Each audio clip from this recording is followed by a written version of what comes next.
Good day to all of you. It's a pleasure to be here. I am Alejandro Machad, director of the Entrepreneurship Center of the University of San Andres. First of all, I would like to thank Juan Gined, Arcap, and our friends from Chile and Uruguay for this invitation. For me, it's a real honor and a pleasure to be here. They're telling me that I wrote Universidad incorrectly. That's true. I'm sorry. It's a typo. I have to correct it from here. I wrote university. I spelled it wrong.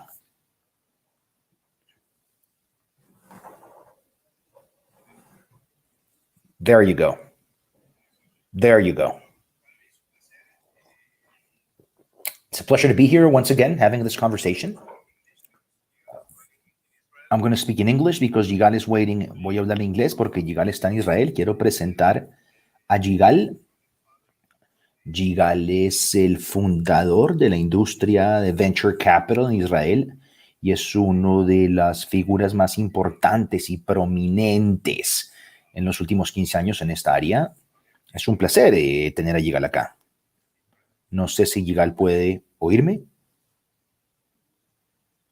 Hola.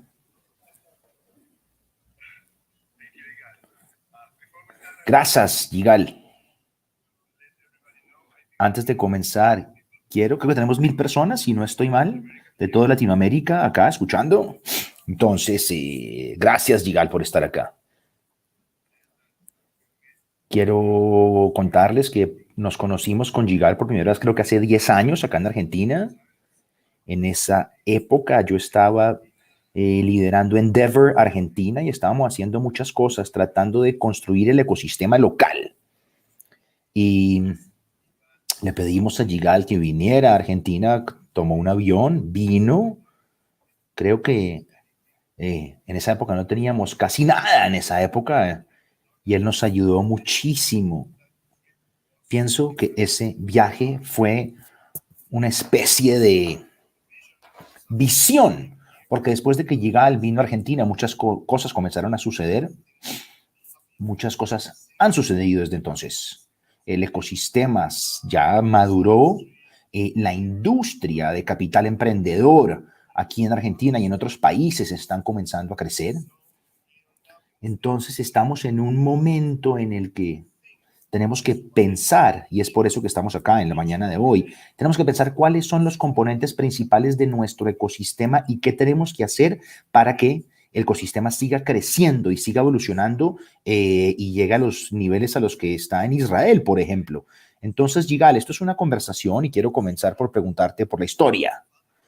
Tú eres el padre de la industria de Venture Capital, de capital emprendedor en Israel. Y quisiera que nos contaras un poco cómo comenzó esto en Israel, cómo comenzaste a crear este Yosma, que fue realmente el pionero o el catalizador de la industria en Israel.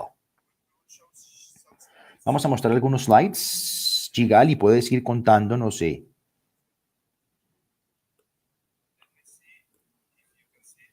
Déjame ver si los puedes ver en este momento, Yigal, los slides. Por favor, confírmame, ¿los puedes ver?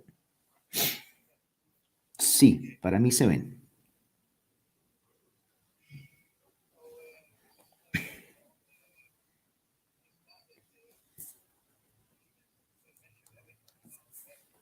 Comencé el negocio del capital emprendedor en 83, en esa época, en el 93. No había ningún tipo de capital emprendedor en Israel.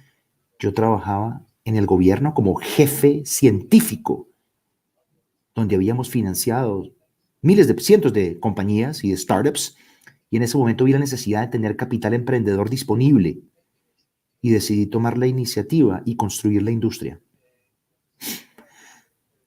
La decisión fue hacerlo y crear una compañía de inversión que se llamaba la iniciativa Yosma en inglés.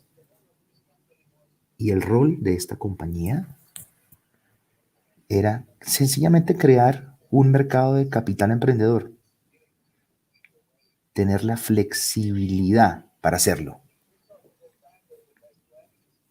En ese momento pensamos que lo mejor era hacerlo con inversionistas profesionales.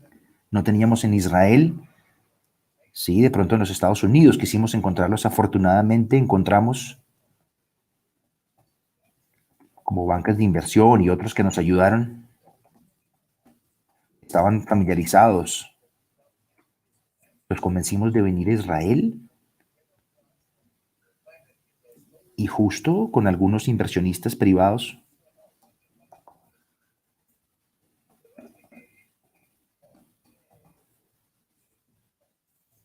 creamos pequeños fondos. Cada fondo era un fondo pequeño.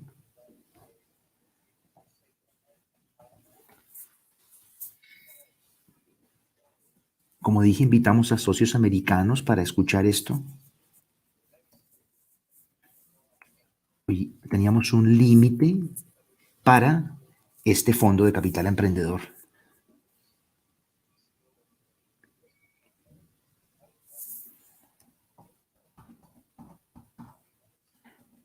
El gobierno puso parte de esto y el otro 60% lo tuvimos que poner los inversionistas privados. De esta manera convencimos a 10 socios.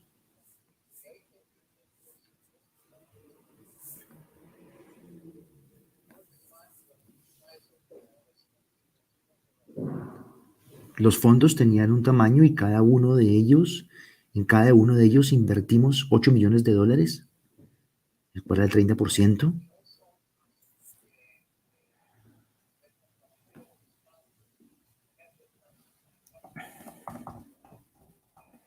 Y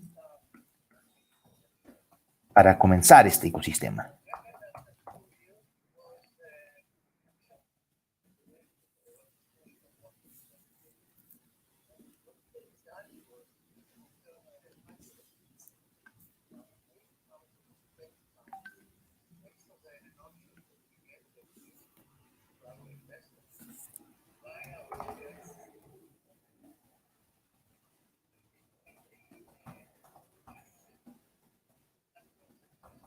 Los fondos fueron exitosos.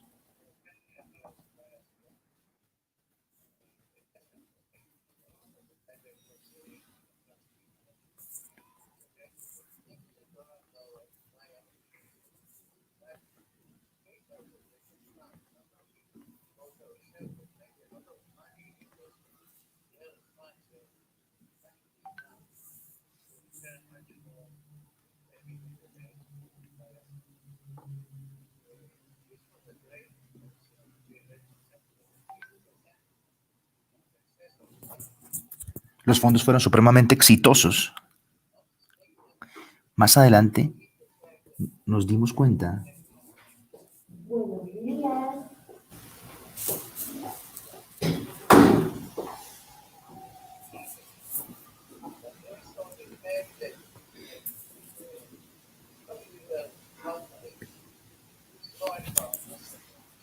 porque nos estamos haciendo con socios grandes en grandes mercados como los Estados Unidos.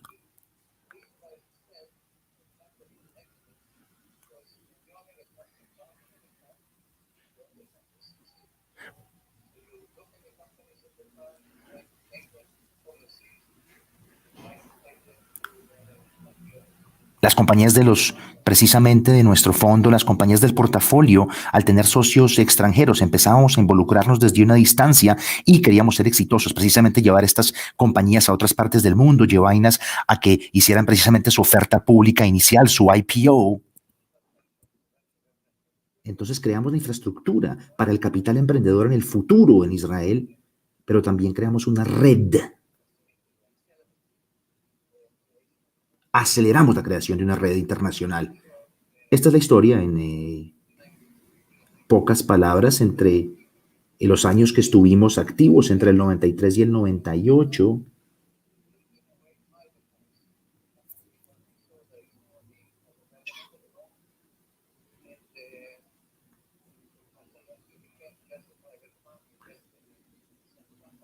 Luego nos convertimos en un fondo privado.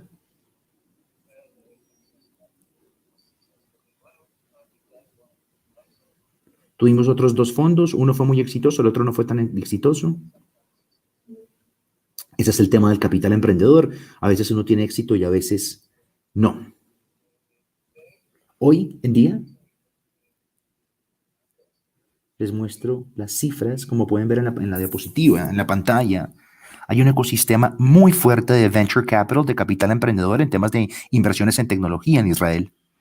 Como pueden ver aquí, tenemos todas las etapas desde la inversión semilla hasta llegar a la oferta pública inicial, al IPO. En cada una tenemos distintas características. La mayoría son compañías israelitas.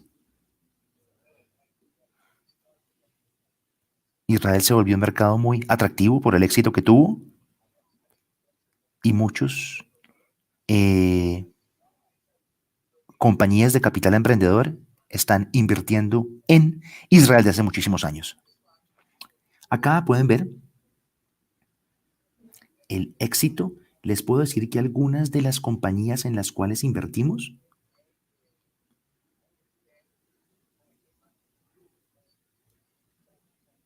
llegaron a tener unos niveles de éxito muy grande y el gobierno, debido al proceso que les describí anteriormente,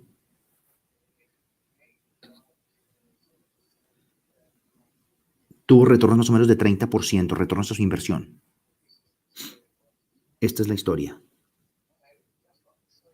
Quería mostrarles rápidamente lo que ha sucedido en los últimos 10 años, en la última década. Como pueden ver, el estatus en este momento,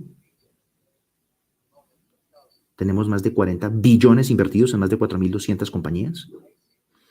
Hemos tenido exits o ventas de estos startups en más de 112 billones, más de 98 compañías que entraron a Nasdaq, más de 11.000 nuevas compañías emergieron, ¿sí? Tenemos 393 aceleradoras, incubadoras. Cuando comenzaron únicamente habían un poco más de 20, todas gubernamentales. Ahora tenemos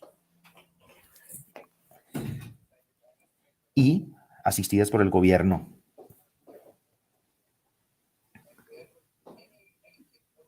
Y tenemos muchas compañías multinacionales activas en Israel.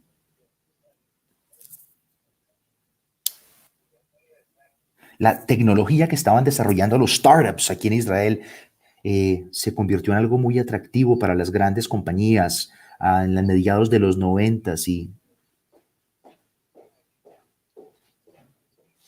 y comenzaron a comprar este tipo de compañías acá en Israel. Y por ende, hoy en día, muchas de las grandes multinacionales del mundo, de hecho, tienen oficinas y han abierto operaciones en Israel, pero comenzaron con la adquisición de startups de tecnología acá en Israel y sigue esto en crecimiento.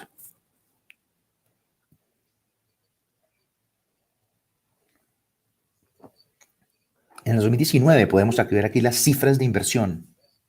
Tuvimos un récord de inversión, 8.3 billones de dólares, los cuales fueron levantados por 522 compañías.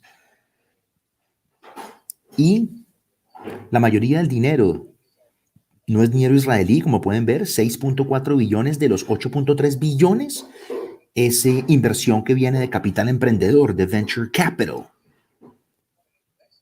No solamente inversionistas extranjeros con dinero extranjero, pero también los fondos locales están levantando el dinero para esto.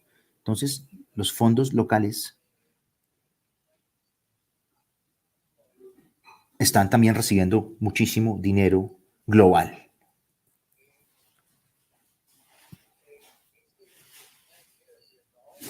Este es un año extraño, como ustedes saben.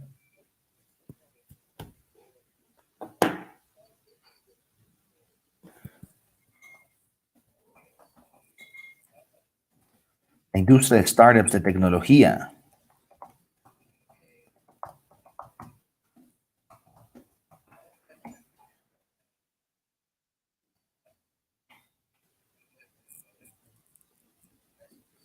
Creo que vamos a tener un récord también de 1.2 billones en capital y al menos 20 compañías israelitas, más de $1 billón en compañías que están ya en su oferta pública inicial, entrando a bolsa.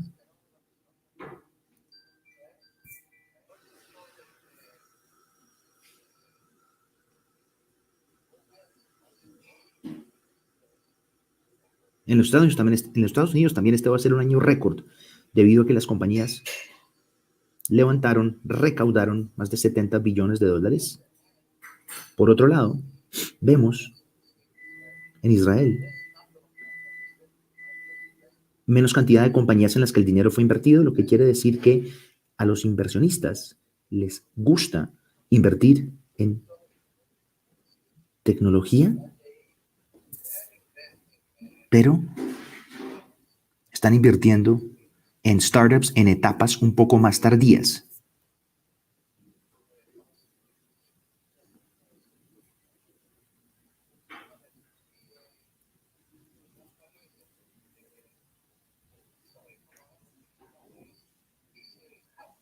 Este año es la mitad de las compañías en las que se están invirtiendo, o sea, están invirtiendo en menos compañías.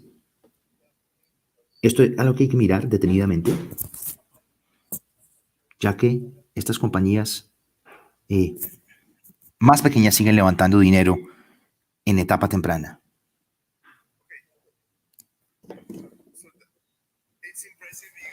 Es bastante impresionante llegar a lo que sucedió al comienzo en Israel y lo que ha sucedido desde el comienzo hasta ahora. Pienso que debe ser un hombre muy contento y estar muy feliz con lo que ha sucedido porque has hecho algo impresionante en Israel. La pregunta ahora es la siguiente. Muchos años han pasado. Muchos países queremos. Toda Latinoamérica realmente quiere poder construir ecosistemas que sean fuertes y ecosistemas que sean activos en la creación de nuevos startups y precisamente en que haya innovación. ¿Tienes alguna experiencia, ustedes ayudando directamente a otros países, ayudando a hacer algo similar a lo que hicieron en Israel en su momento? ¿Han ayudado a otros países en esto? Sí, una vez mostramos el éxito de los fondos.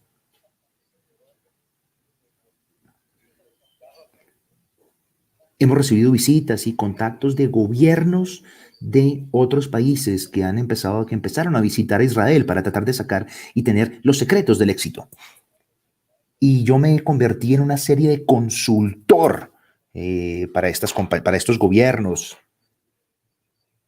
Con Nueva Zelanda, por ejemplo, tuvimos una relación o tenemos una relación. Yo estuve en Nueva Zelanda y me reuní con el gobierno neozelandés en su esfuerzo por la creación de este tipo de ecosistema. Abrimos un fondo similar al que tuvimos acá en Israel. Ellos también querían asociarse con otros fondos inversionistas alrededor del mundo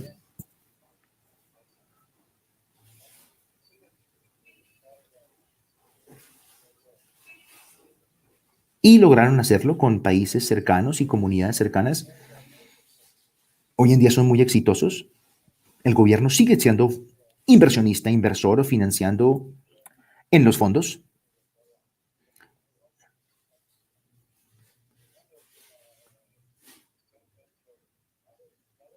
Muchos han hecho joint ventures con otros fondos. También en Rusia, aparte de Nueva Zelanda, hicimos este tipo de trabajo. Obviamente en Rusia es otra historia un poco distinta. Ellos querían también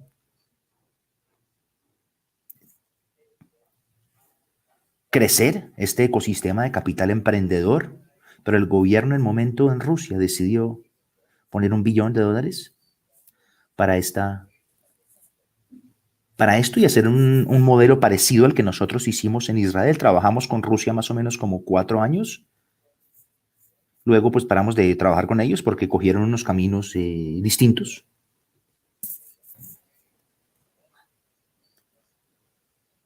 La posición financiera hoy en día es menos favorable a lo que era en la época que nosotros trabajamos con ellos, pero se sigue invirtiendo muchísimo dinero en capital emprendedor desde el punto de vista gubernamental. Tenemos varios países con los que hemos trabajado. Quería traer estos dos ejemplos. El último sería, yo creo que Corea del Sur. Corea del Sur es una gran historia de éxito para nosotros. Espero que también sea una historia de éxito para Corea del Sur. Es difícil replicar este modelo en otros países. No sé si tienen los slides donde podemos mostrar sobre el caso de Corea del Sur.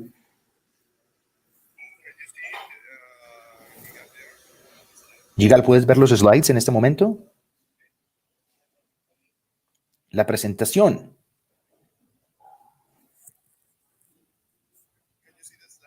¿Puedes ver los slides de Corea a Israel?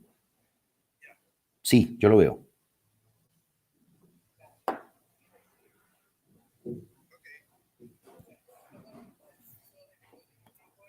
Una historia muy interesante porque sigue funcionando. Podemos ver las oportunidades en cuanto a la sinergia que existen entre Corea e Israel. Corea es un país grande en el sentido de su capacidad de manufactura. Tienen una gran industria. El problema que tenían era que no tenían un ecosistema de startups. No salían ideas nuevas, no emergían ideas nuevas. Entonces,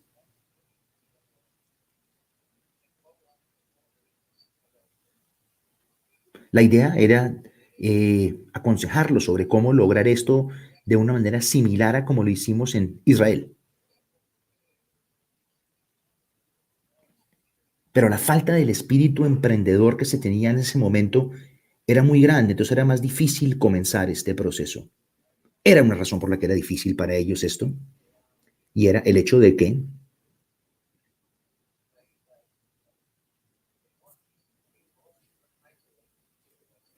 estaban un poco separados del mundo, digámoslo así.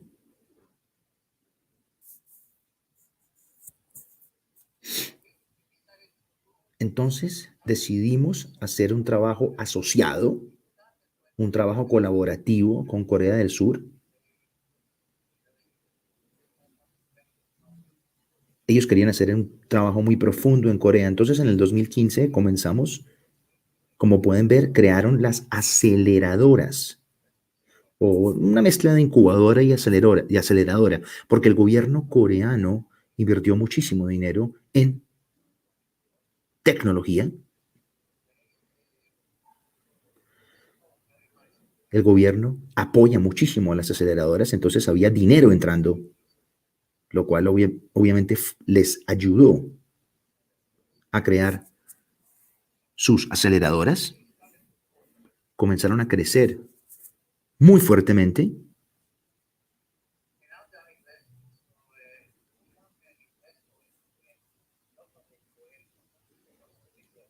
Yosman se convirtió en inversionista en compañías coreanas y también en compañías israelitas, como pueden ver ahí en la gráfica. Hasta ahora hemos invertido casi 90 millones de dólares, más o menos en 25 compañías, la mayoría de ellas compañías coreanas en el sector salud y algunas otras en ICT y en otro tipo de industrias. Acá podemos ver las inversiones también en muchas compañías israelitas y coreanas. La razón por la que invertimos en Israel es porque a veces no hay oportunidades suficientes en Corea para hacer inversión y el hecho de que estamos conectados y los coreanos tienen dinero para invertir también hizo que invirtieran en compañías tanto coreanas como israelitas en el futuro. Creería que vamos a entrar y estamos entrando a compañías de Singapur, Filipinas y otros lugares del mundo. Esto no es relevante. Esto no es de Corea, esto es de Israel. Esta que ven acá de financiación de inversión total en 2018.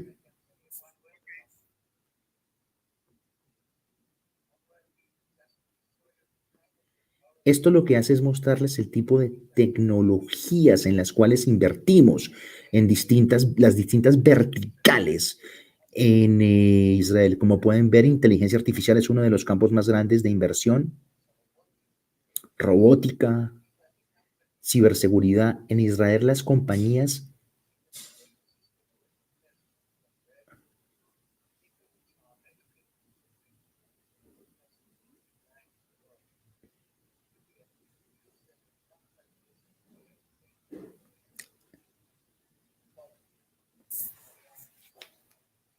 Este es el tipo de compañías de inversión que tenemos en Israel. Estas cifras son bastante impresionantes, las que estamos viendo en pantalla.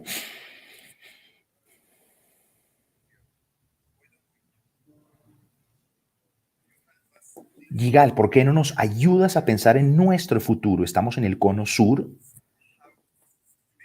Hemos construido ecosistemas ya en algunos de los países del cono sur, en Argentina, en Uruguay, en Chile. La industria de capital emprendedor ya comenzó y está comenzando. Entonces te quiero preguntar, Yigal, ¿cuál sería tu consejo para construir una industria de capital emprendedor fuerte, sólida? ¿Qué harías tú, según tu experiencia, para ayudar a nuestros emprendedores y ayudar a la construcción de capital emprendedor en el cono sur? Volvamos al slide de los ecosistemas, por favor.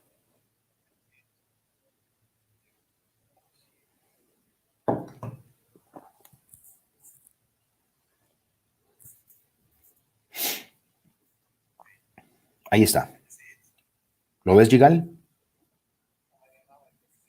Sí, sí lo puedo ver.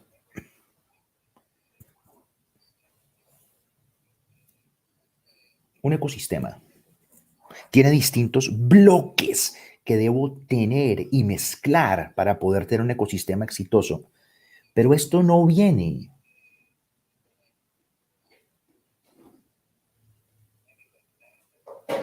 solamente de una iniciativa gubernamental.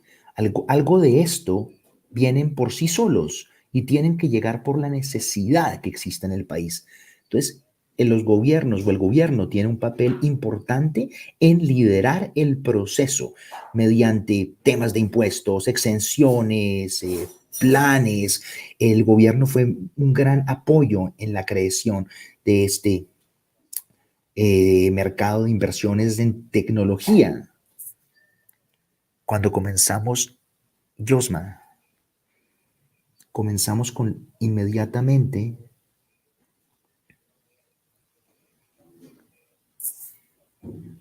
necesitábamos una infraestructura específica. Por ejemplo, hay muchas firmas de abogados y firmas legales y contables que además ayudan con toda la creación de esto. Pero también se necesita gente de calidad. El recurso humano es muy importante, además de la mezcla de conocimiento, innovación y el espíritu emprendedor. Obviamente también la cultura emprendedora es algo muy importante. Es muy importante esta cultura emprendedora en el ecosistema.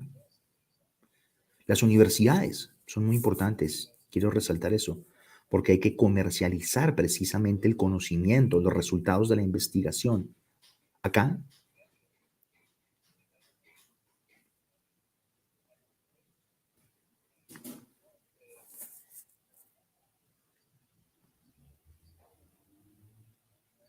algo en lo que hemos sido muy exitosos y hemos tenido mucha suerte es tener esta gran presencia de compañías globales de tecnología que han abierto oficinas en Israel. Eso ha sido clave para nosotros, porque han estado presentes en la búsqueda de talento, en el entrenamiento de este talento, pero también han creado una gran cantidad de posibilidades para hacer lo que llamamos spin-offs o el resultado que sale de personas trabajando en estas grandes compañías de tecnología que luego se van a implementar sus propias ideas, a abrir sus propios startups o a precisamente desarrollar nuevos productos con nuevos sistemas.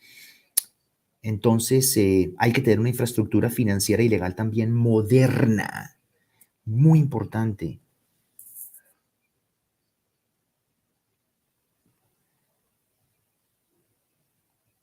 Estos son grandes rasgos, lo más importante.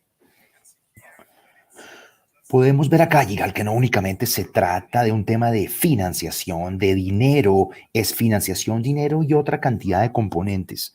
Quería preguntarte, Yigal, tú fuiste el director del Israel Venture Association por algunos años, de la Asociación de Capital Emprendedor de Israel. Ahora hay asociaciones de capital emprendedor y de capital accionario aquí en Uruguay, acá en Chile, en Argentina. ¿Cuál es el rol, el papel que juegan estas asociaciones o cuál crees tú que deben jugar estas asociaciones?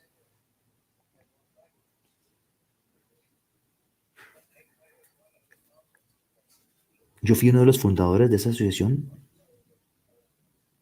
Antes no había nada de capital emprendedor acá.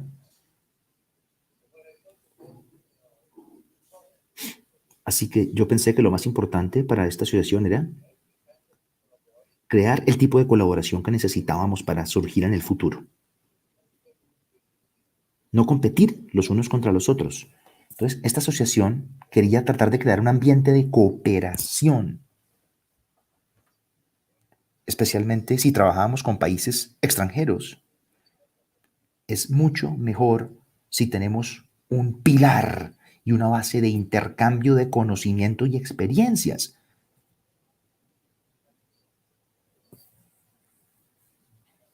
Entonces comenzamos a hacer un trabajo asociativo y colaborativo.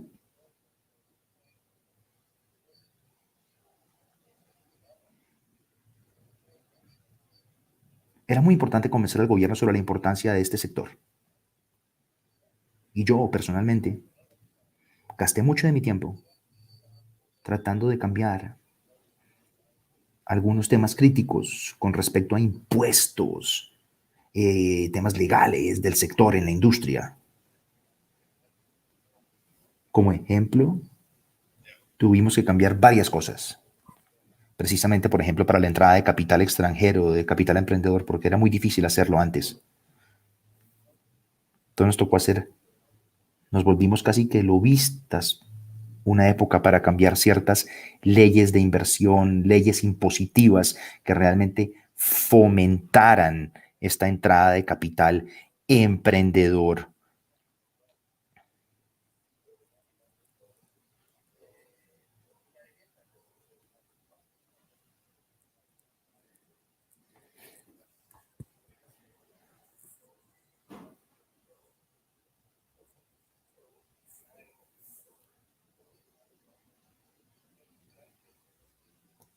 Tuvimos que cambiar este marco legal para dar incentivo precisamente a los gentes de estos fondos, a los gestores de estos fondos. Fue un trabajo muy fuerte para convencer al gobierno de que este sector era muy importante, iba a ser muy importante a futuro. Pienso que nadie se arrepiente hoy en día de los cambios que implementamos porque estábamos en lo correcto cuando predijimos que este sector iba a ser uno de los sectores más grandes de crecimiento del país. Nos ha salvado incluso en estas épocas de COVID. Muy bien, Gigal. La última pregunta, Gigal, porque pienso que tenemos un poco menos de 5 minutos. Entonces, sí, me encantaría que nos contaras. Si tú estuvieras viviendo acá y estuvieras en el comienzo del proceso de la creación del ecosistema y de la industria de capital emprendedor, ¿cuáles serían 3 cosas que harías en este momento? Es una pregunta difícil, lo entiendo.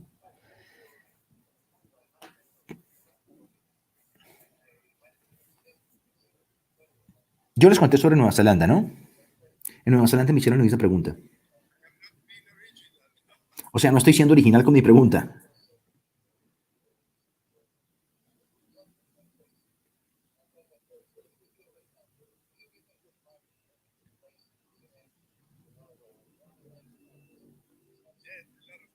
Mi respuesta es, si me dan dinero y me dan un buen sitio en Nueva Zelanda, yo puedo ir, vivir allá y les puedo dar la respuesta.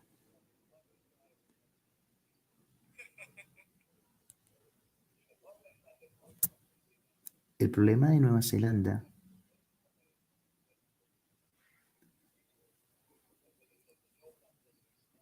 es distinto.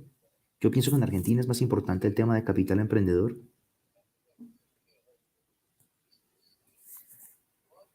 Es importante buscar el potencial que hay para las inversiones.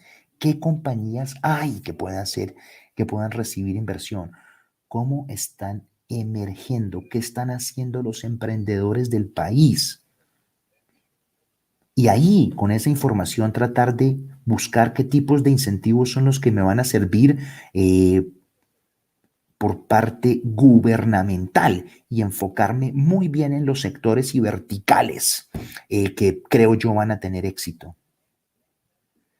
Muchos países hacen el error de pensar en el capital emprendedor sin pensar en si el capital emprendedor va a poder invertir o dónde va a invertir. A veces traen fondos extranjeros al país, los invitan al país, vienen y dicen, muy bien, muy lindo, pero ¿dónde están las compañías? ¿Dónde están los startups? ¿Cuál es el ecosistema? ¿Sí?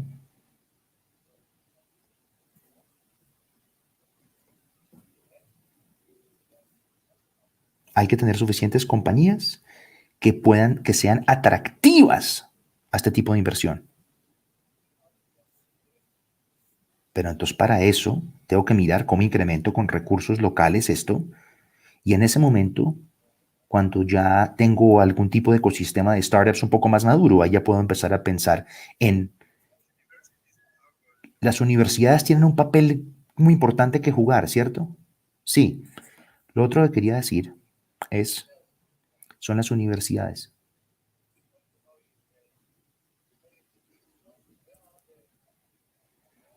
Y también mirar de dónde vienen las compañías, de dónde vienen las ideas. Las universidades es algo muy importante.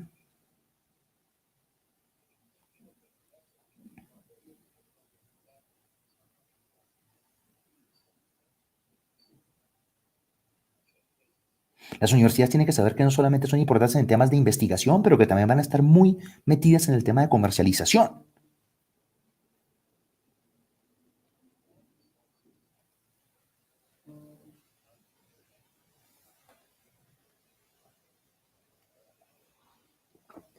Un ejemplo de Israel, las instituciones de defensa en Israel también son muy importantes. También, como mencioné, los spin-offs. Tenemos muy buenos subsidios aquí en Israel precisamente para estos startups que salen de otras industrias más grandes como la industria de defensa.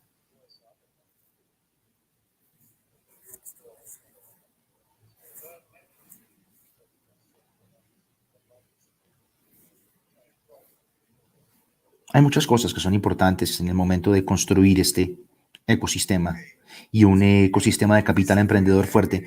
Gigal, muchísimas gracias. Llevamos 39 minutos, tenemos que ser muy respetuosos con el tiempo. Ha sido un gran placer hablar contigo. Espero que la próxima vez que nos veamos después de la pandemia, sea un momento para reencontrarnos. Gracias, Gigal, por esta conversación nuevamente y ha sido un placer. Gracias por escribirme, gracias por contactarme y espero que nos veamos pronto para poder volver a reunirnos cara a cara.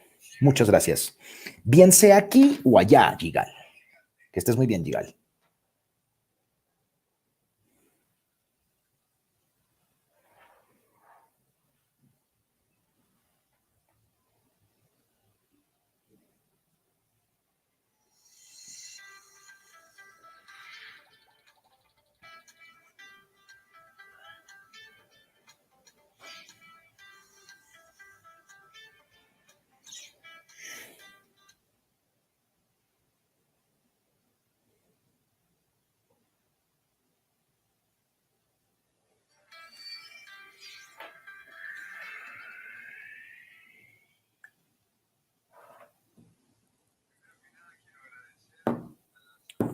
First of all, I want to thank the authorities of the venture capital of ARCAP. I also want to thank the Chilean Association of Venture Capital, CVC. I would like to thank Uruguay 21, the different associations for promoting a promotion for this generous invitation. Today, humanity as a whole is anxiously waiting for the new developments that will help us overcome the pandemic. And this will not be possible, or this will only be possible from entrepreneurship, cooperation, coordination, and the rest of the topics that this summit will talk about today. This is where we will get the answers that will allow us to overcome this situation. Today, we have read about the vaccine, the early detection systems, the possibilities of accessing new medicine. Nevertheless, we know that the best answers to all the challenges that we face regarding COVID 19 are the product of countries and systems that actually betted in different moments on investment, on research, on development, on training from the qualified human resource, for the qualified human talent. This type of summit that we have here today can clearly show the importance of places where we have insight, where we collaborate, where we try to boost new initiatives of our region. We have to see ourselves as part of a regional area which, through collaborative work, will contribute much better opportunities for our companies is absolutely fundamental. I would say it's very necessary. This is another reason why I would like to greet and congratulate this summit. I also think that this is a great way for us to think about certain things like the role of the government, the role of private investment, the way of promoting creativity of our entrepreneurs. Argentina, throughout different institutions of the government, has made an institutional decision to actually help SMEs and different startups availability of training, financing, and assistance. The intervention of the government in actually supporting this area of society is very important. We're trying to look for tools that improve cultural, economic, social conditions of our country. We have several examples, but I would like to mention today the Mentor Network of the Ministry of Development of Argentina, or the program for fostering entrepreneurship and investment in technology aimed at creating tech-based companies in Argentina. Together with other institutions, the creation of a market of technological and innovative ideas. As I said before, private equity is a key player. Working hand in hand with the public sector, we can actually create the right and innovative opportunities that the world needs and that we need. In this sense, the seed capital fund here in Argentina provides loans, no interest loans, and it allows access to incubators for companies in order to apply to the program, to access to funding, to start preparing their business plan and business models, and to improve the product or service that they are working on. So, from the Embassy of Argentina in the United States, from our different consulates, specifically from the Consulate of New York City, we have kept up different work with ARCAP. And we have also worked with other key stakeholders that are looking to back up in different ways the people that are actually carrying out their projects with the great determination of being successful. We are trying to deepen coordination with private sector, with the investment funds, in order to understand the new trends in the market and hence be able to advise our entrepreneurs when they are going out to the market in order to find funding and investment. A very important part of our daily work at the embassy is to showcase the opportunities of strategic partnerships to North American companies and the possibilities that they might have with Argentinian companies. That is why it's so important for me today to express that you can count on us, to express that the doors of our embassy are always open. Thank you very much.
My name is Luis Felipe Oliva. I am currently the Financing and Investment Manager of Corfo. First of all, I would like to thank the invitation in order to share with you what public policies we have for supporting entrepreneurship and specifically venture capital. First of all, I would like to share with you a presentation. Give me a second so I can show it on my screen.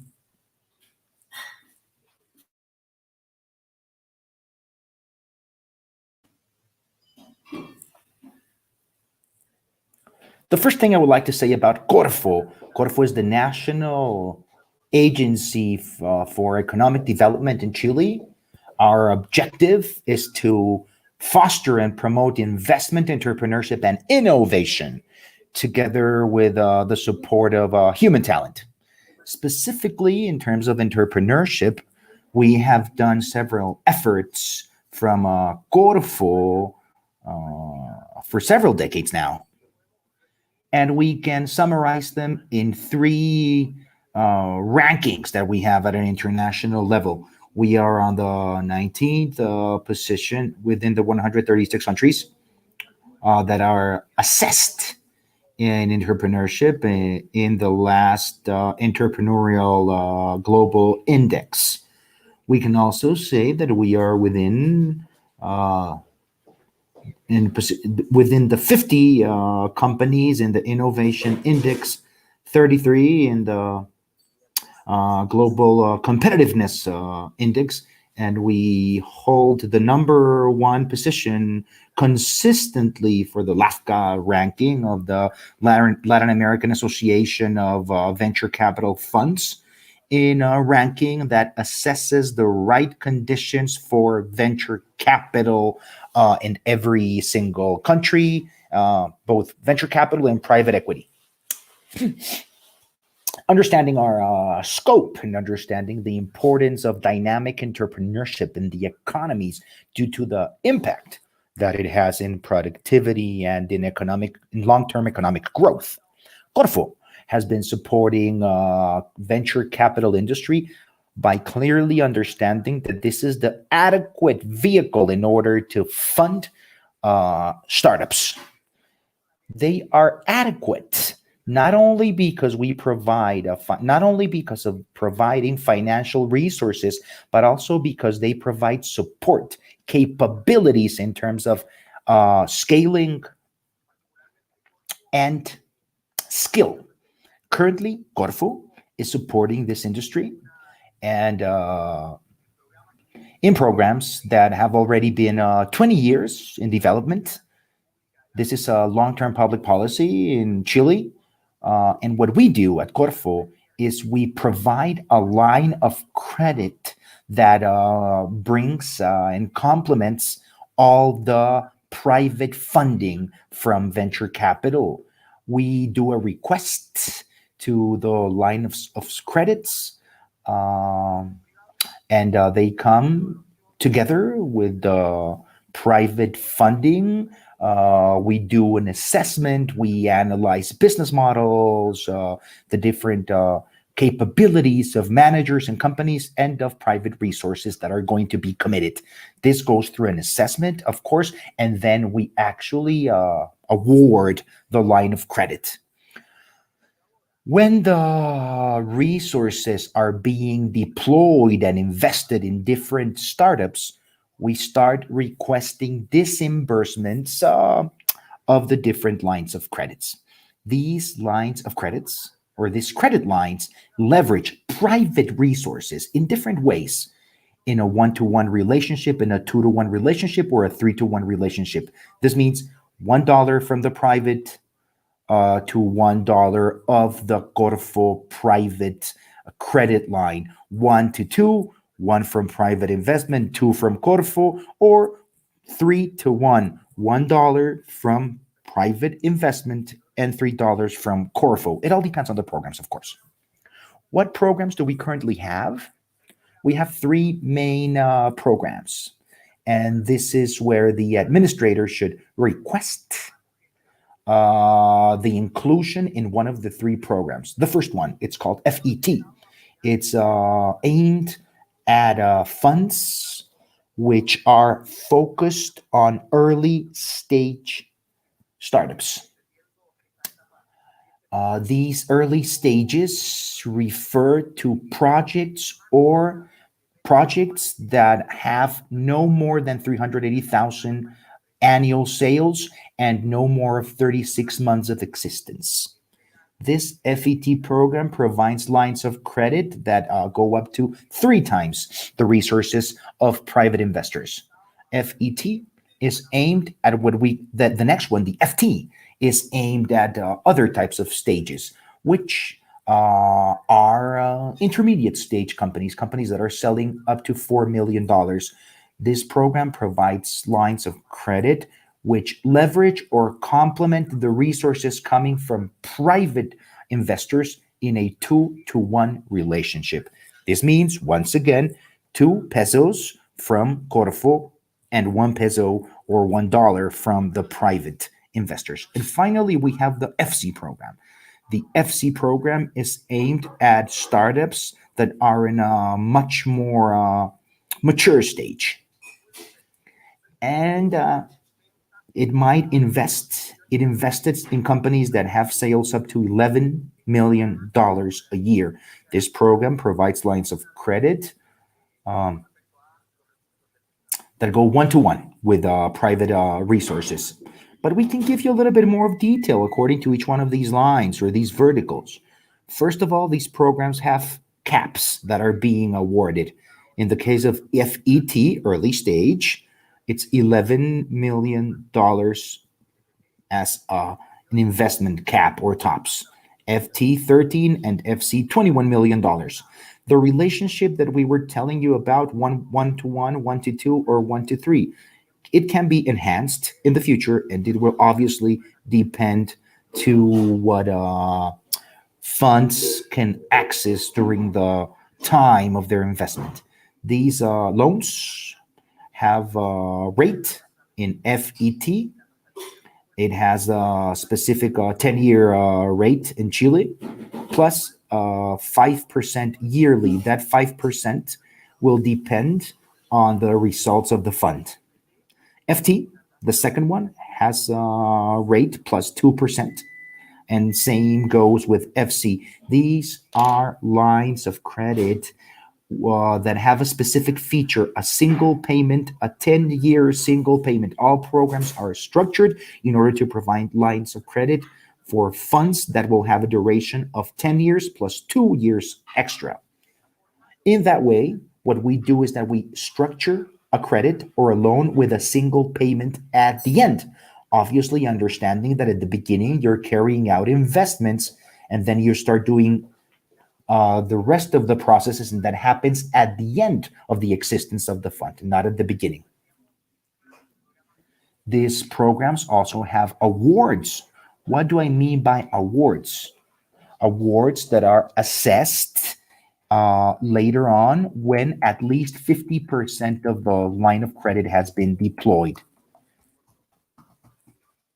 With the original lines plus the different increases plus private resources, we can clearly say that in these programs, in the FET, it's about 30 million, $40 million funds. What are the results of this public policy for supporting venture capital in Chile?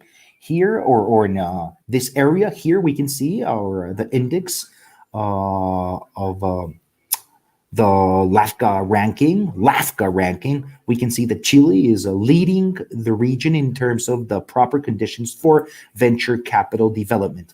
There are obviously big challenges of increasing the size of our industry.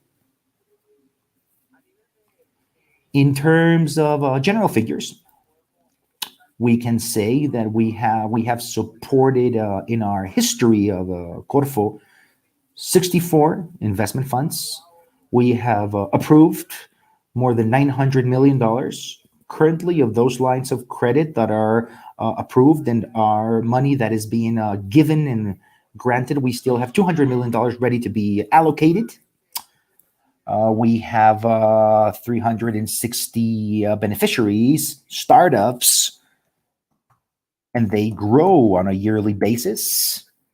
Just as the investment funds, these are open current programs, which means that they can come from the different administrators or with their funds at any point of the year, and they can request these lines of credit.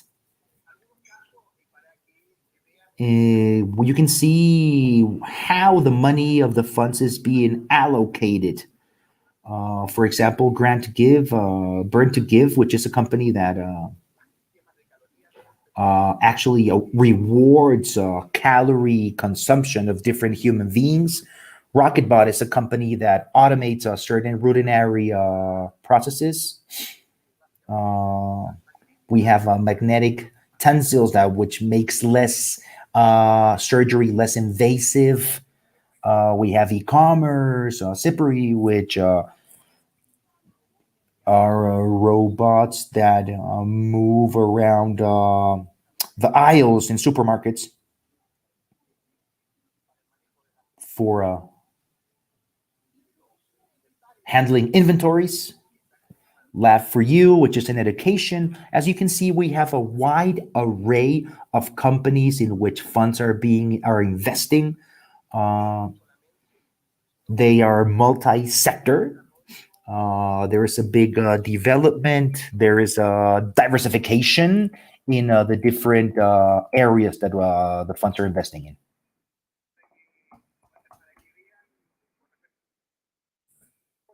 That's the story, what we were seeing in the past slide. In order for you to see what has happened in the recent period, in the last year or so, the investments that have been carried out in this type of companies, almost 40% in internet, in IT companies, 10% in energy, less than 9% in, less than 10% in fintech. That is 60% of all the investments, as you can see here. That doesn't mean that other sectors are not present. There is a diversity of other sectors in which the 40 remaining percent is being invested. This is dynamic. The funds have approved lines of credit. They keep on investing in new companies, but we have also new funds that are approving, requesting new lines of credit. Relevant part worth mentioning is how they can invest, the destiny of their investments. They can invest in companies that are incorporated in Chile, that actually comply to the different conditions that I mentioned before. The second thing is that these venture capital funds can invest in also in matrices that are established abroad, but under the commitment of bringing back the resources back to Chile in order to inject it in the development of the company. A third investment tool, and this is part of this public policy objective, is that companies actually scale and move on to a more global scenario. And it's that we allow the funds to accompany investments carried out in Chile originally, and they can go with them together to their, they can have the possibility of investing in their global growth in companies that later on are incorporated in other parts of the world. And fourth one, which has been recently approved, is that we allow that venture capital funds can invest in companies that not necessarily have a relationship with Chile. The amount for investing in these startups is one that exceeds, in terms of private funding, the limit necessary in order to comply to the maximum lines of credit. This means that, for example, if a fund takes, for example, the FC vertical, which which is a one-to-one line of credit, if you remember. If the line of credit has a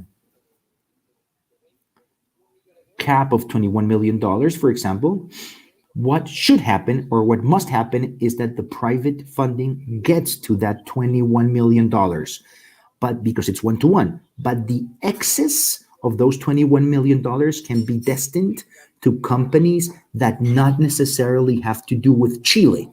Those are the four ways of investing in Chilean companies or in companies incorporated abroad. This is a public policy.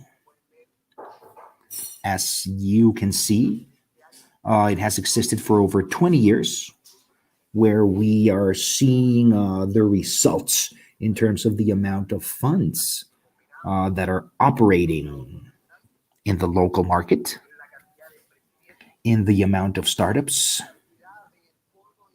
and funds that are all the time requesting to access this.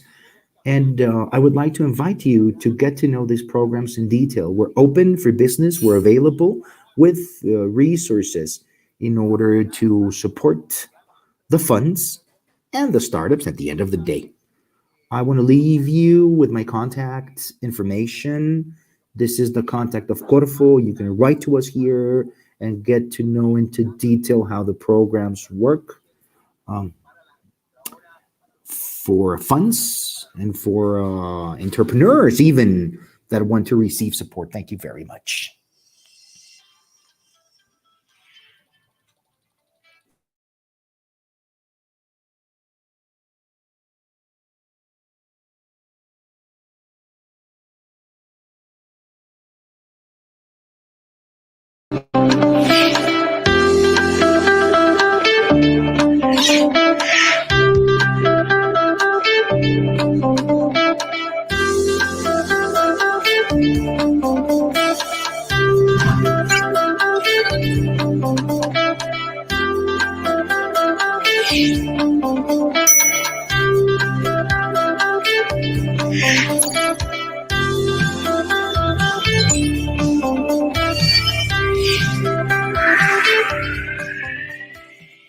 Good morning from Montevideo.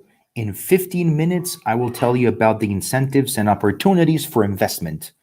I hope you enjoyed the first talks we had this morning. Moving on, in talking about opportunities in countries in the region, I'm going to tell you about the advantages of investing in Uruguay for investors and also for coming to the region.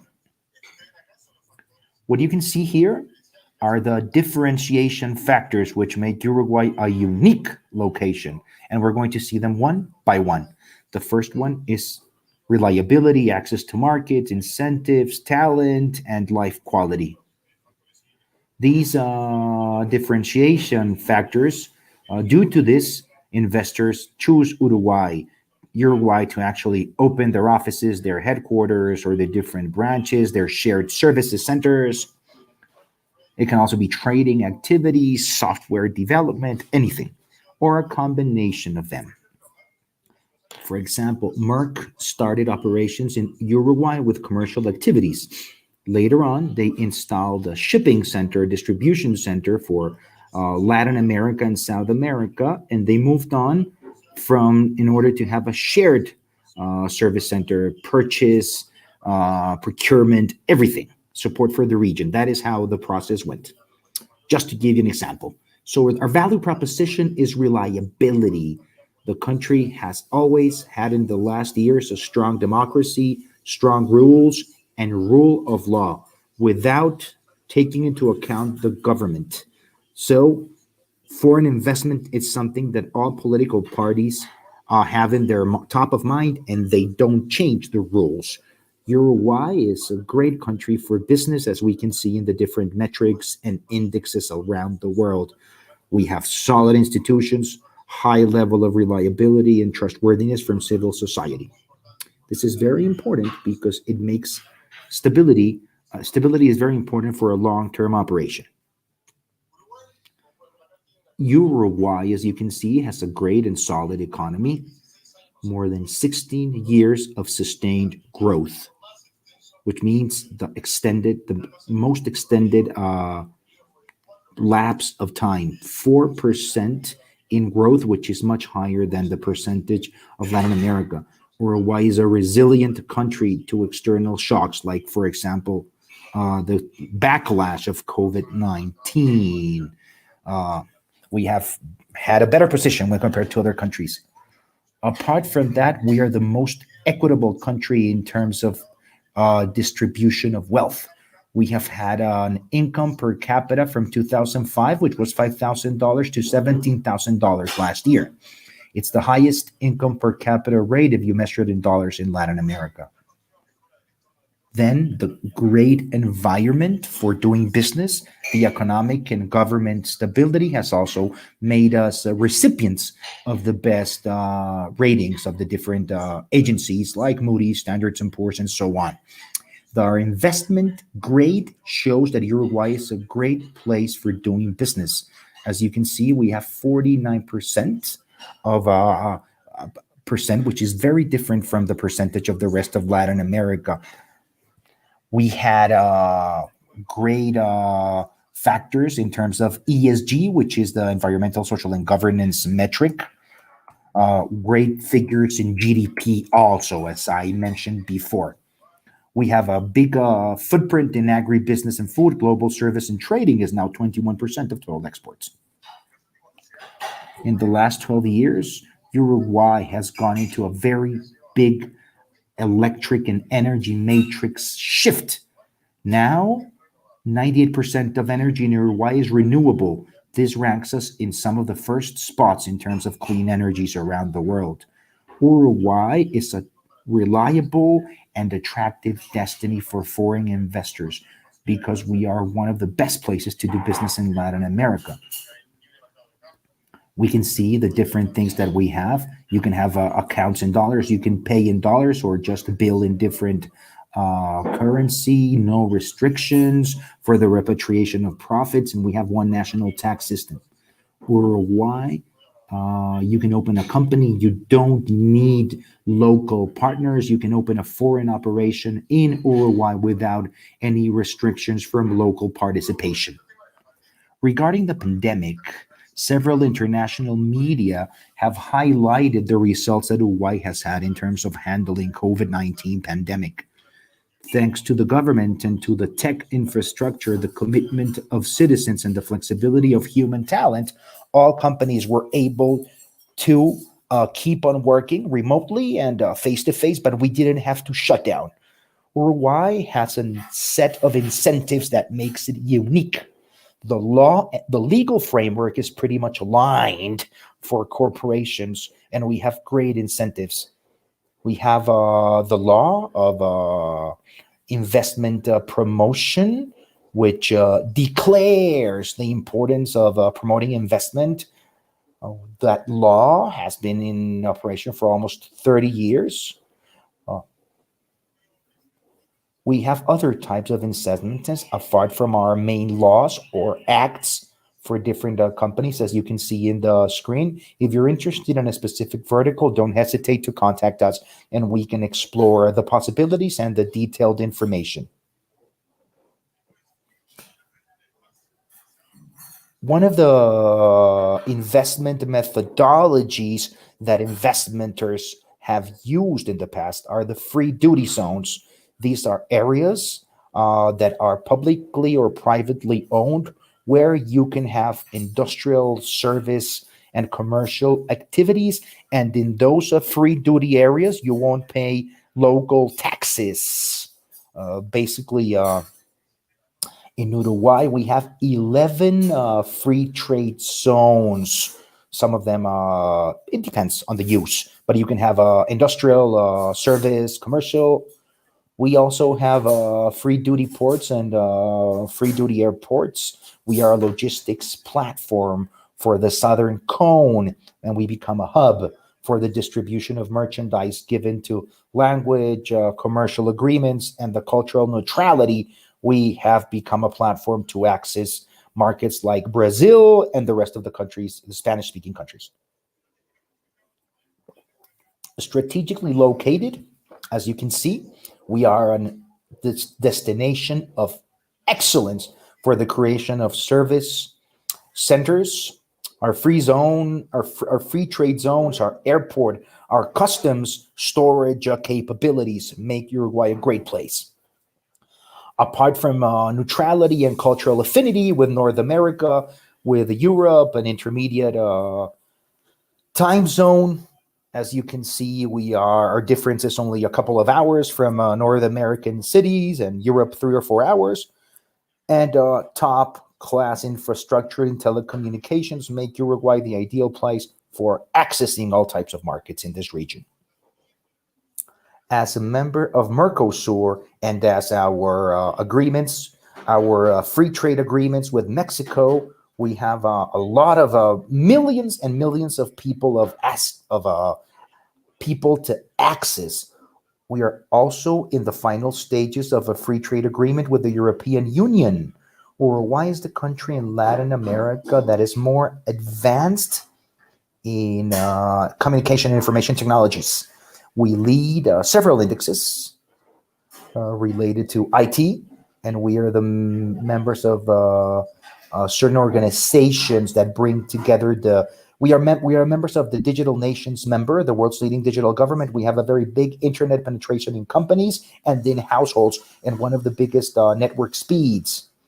Thanks to important public investors, our tech infrastructure has modernized, but also we have provided big access to the population. Then one of the main pillars of Uruguay is its talent. And this is where we are very competitive because we have several factors. First of all, high level of education, university and school. Then the workforce of Uruguay has been showing steady increase in terms of capabilities of languages, specifically English, and due to the geographical position that favors us. Then we have flexibility of work, which allows them to adapt to new technologies. And we also have talent committed to actually adapting. And the proof is COVID-19. Most companies were able to do business and as usual. Uruguay implemented the program One Laptop Per Child. I don't know if you're aware of that program. It's a very important program for digital inclusion. Provides a laptop to all the youth of public education, and it develops high quality content. It's a platform adopted by society as a whole, which allows youth to have access to first level education, high level education. This obviously helps us to mitigate our technological gap. And the children that were the pioneers of this program are already part of the workforce, and this has actually boosted the power of Uruguay. Some interesting, our literacy rate is one of the highest, 98%. Public education is free, up to from school to universities. 60% of university students work and study at the same time.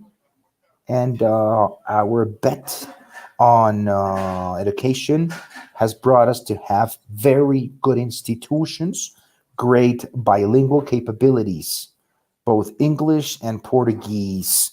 If we focus on students that already graduated college, this percentage goes to 82% in English capabilities and 43% in Portuguese capabilities. Due to the great infrastructure that we have with Brazil, Portuguese is very strong here.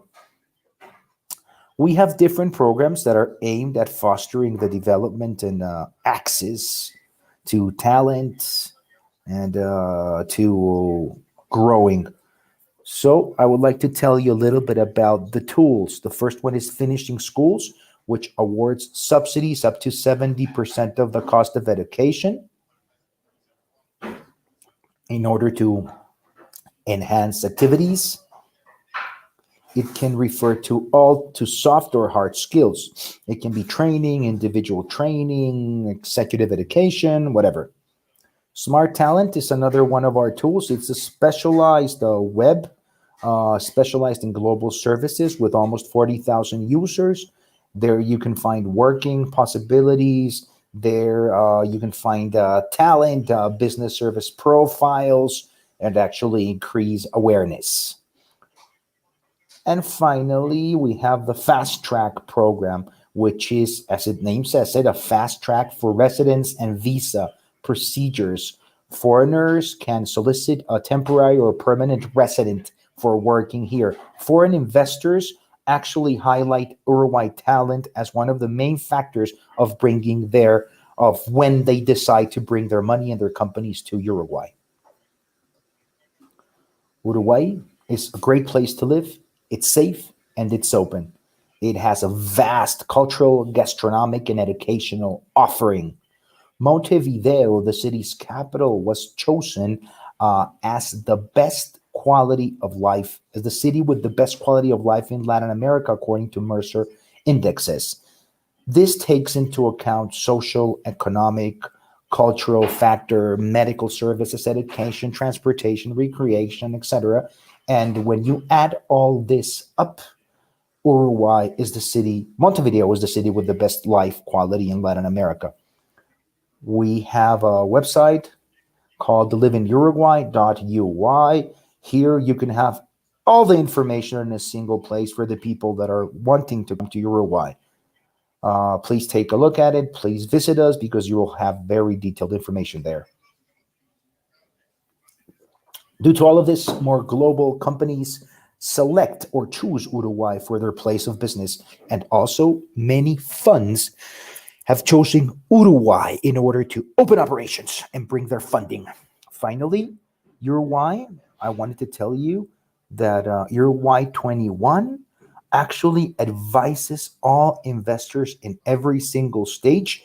This is free. We have specialized teams in order to do that, and teams that speak English and Portuguese. We also provide support during the decision making process, providing quality and tailored and custom information. We everything investors need, we're there for them. Once they decide to invest in the country, we also help them to do a soft landing, a fast landing, and everything that has to do with the aftercare. We also facilitate connections with public and private sector. In terms of post investment investors, we take a look at the different challenges that companies have. We support the plans for growth and training needed for the teams, specifically with the tools I mentioned before. We also promote improvements in law frameworks, which might be necessary for the companies to land in Uruguay. I hope that this presentation is useful, and don't hesitate to contact us for anything you might need. Thank you very much.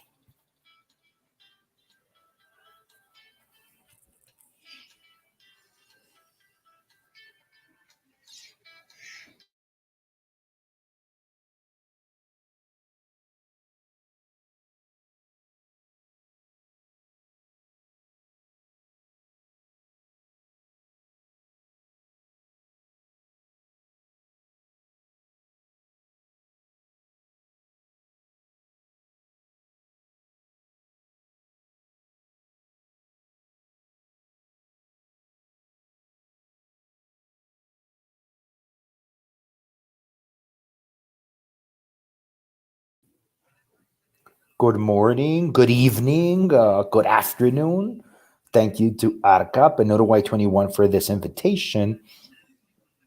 It's a pleasure for me to be with Ramiro Lausan, partner of Catterton, to talk a little bit about the investments that they have recently made in the midst of the pandemic, which have been very important, and I know they have been very active in the Southern Cone. I wanted to start briefly by NotGo, as you saw in the panel on NotGo and Despegar.com. Ramiro, I want you to tell me about your experience in the process, starting with NotGo. Please tell us a little bit about your company that has extraordinary growth But as we can see, L. Catterton also is pretty much focused on consumption. But as a private equity firm, you were a little bit ahead of time in terms of early space, which I think it's wonderful because at the end of the day, we are seeing that companies that have received venture capital funding in the past now are receiving investment from private equity funds. Tell me what not go, tell me why, and tell me why the process happened and how the decision making process happened in this early stage, which is different from what you usually did. Good morning to all of you. Thank you very much. Okay, Notco. To be honest, Notco was a company.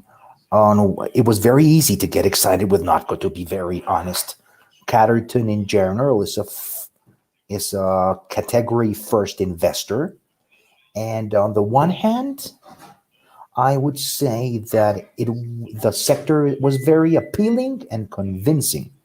Everything that had to do with plant-based food, I think it's something that is here to stay. When you see in terms of demand and through research, you find that there's a lot of motivation from different market segments for these type of food. Sometimes it's due to health considerations. Sometimes it has to do with global footprint, traditional footprint of the food industry. And also, it might be a motivation in terms of well-being of the animals. But at the end of the day, what you find, especially in the millennials and in the Gen Z populations, this is a topic that actually mobilizes them. So clearly, we thought that from a demand standpoint, this was not a fad, it was not a fashion, it was a long-term trend for us. And what's interesting to point out in the recent years is that the progress of technology actually facilitates these types of products, specifically complying or meeting to something that in the past was not nice, which was to comply to the expectations of experience and flavor. In the past, this was not very favorable. And this takes me to the second factor why we became so interested. Great value proposition from the company, where at the core is flavor and the fact of replicating the original experience. If you taste the not milk or the not burger from a consumer standpoint, it should be exactly the same experience as the original experience. And apart from that, it should be better for you and for the planet. But if this does not have, what we have also learned after a lot of research and after a lot of experiences, successes and failures, is that in the food space, as they say in English, taste is king. If you can't actually deliver a product that gives the consumer the flavor experience that they expect, the rest of the benefits won't be appealing. This is the case of Notco. The value proposition is very clear. The business model is very well laid out. It's a business model that focuses on what we believe to be. It's in one side, on one part of the process, there is a focus on science of food. It has to do everything that has to do with R&D and with the development of alternatives to animal protein products replaced by plants, using AI, using machine learning in order to do this. So that's one factor. And on the other side of the process, everything that has to do with the brand, with how the brand relates with the consumer, and everything between those two main points is flexible, it leverages on an industrial third-party footprint, and we think that the business model was pretty interesting. And finally, the fact that this is a product for everyone. What do I mean by this? We know a lot of brands in all the markets present here today in this summit But there are a lot of brands and a lot of companies that actually try to reach to a very small niche of the population. When you talk about vegetable based food or plant based foods, some of them are very niche. They might be very expensive. They're only catered to vegans. But this one aims to be a solution for a much bigger market, which we thought it was also very attractive. So, in order to answer your original question, why not go? Obviously, because of the space, obviously, because of the company, obviously, because of their business model and value proposition, at least from our point, and also due to the conviction that we could actually add value to them. And why now? We debated this question internally. Notco is a smaller company. It has a stage which is different to the stages in which private equity usually came in as an investor. So yeah, that's a good question. This made us actually think differently. What do I mean by this? We tried to find a way to make it work. Our conviction from L. Catterton is that we try to be flexible, yeah, and we try to be pragmatic also. And to be honest, we thought that this company was very important from the construction of our new fund. So this triggered a mindset in terms of how can we make it work instead of having a mindset of saying this will not work. Because if you followed our traditional mandate, it wouldn't work. So we thought that this was a high conviction company for us in which we could mitigate associated risk to early stage investments through different resources, starting from the investing ticket, going through contracts, and also even in what has to do with the building of a construction of a portfolio. Certain investors, the portfolio gives you the chance of diversifying, compensating, and balancing. So we thought that we are very comfortable of the way in which Nordco came into our portfolio. We are sure that in the years to come, it will be very relevant, and I'm sure we're going to be proud of that company, not only for Chile but for the rest of Latin America, because we believe that it's a company that has a legitimate possibility of being a global player, especially in the United States, where you have seen recently, a couple of days ago, they are available in Whole Foods, in many of their stores in the United States. So we are very enthusiastic, and yeah, we are flexible in order to move through this industry. If you want to be successful in private equity in Latin America, maybe you have to be both flexible and pragmatic in terms of doing a little bit business as usual and in operating a little bit differently from how private equity operates in other markets of the world. Yeah, this year also Nubank has also received private equity funding. I think it's like the evolution of the industry where we see venture capital trying to find funding in order to do follow investments, or private equity coming in because the companies at the same time, entrepreneurs and startups are growing at very high speeds. And technology has also made this scalability and growth really, really fast. So they reach that stage very quickly. Yeah, they're almost there, very near to the private equity investment stage. So I think that being flexible is very important, as you were saying, Ramiro, especially in these types of markets where economies are dynamic and you cannot stand still or stay in a silo because you will miss a lot of opportunities. You mentioned the topic of the United States. You mentioned going into Whole Foods. I think that what you were saying regarding Catterton with your big presence in consumption goods, I think is very important.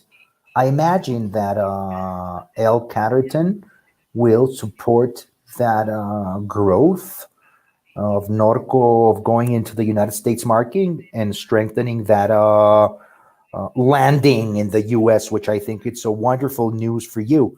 I'm sure you have a lot of plans, maybe something that you can tell us regarding that landing of Norco in the US in Whole Foods.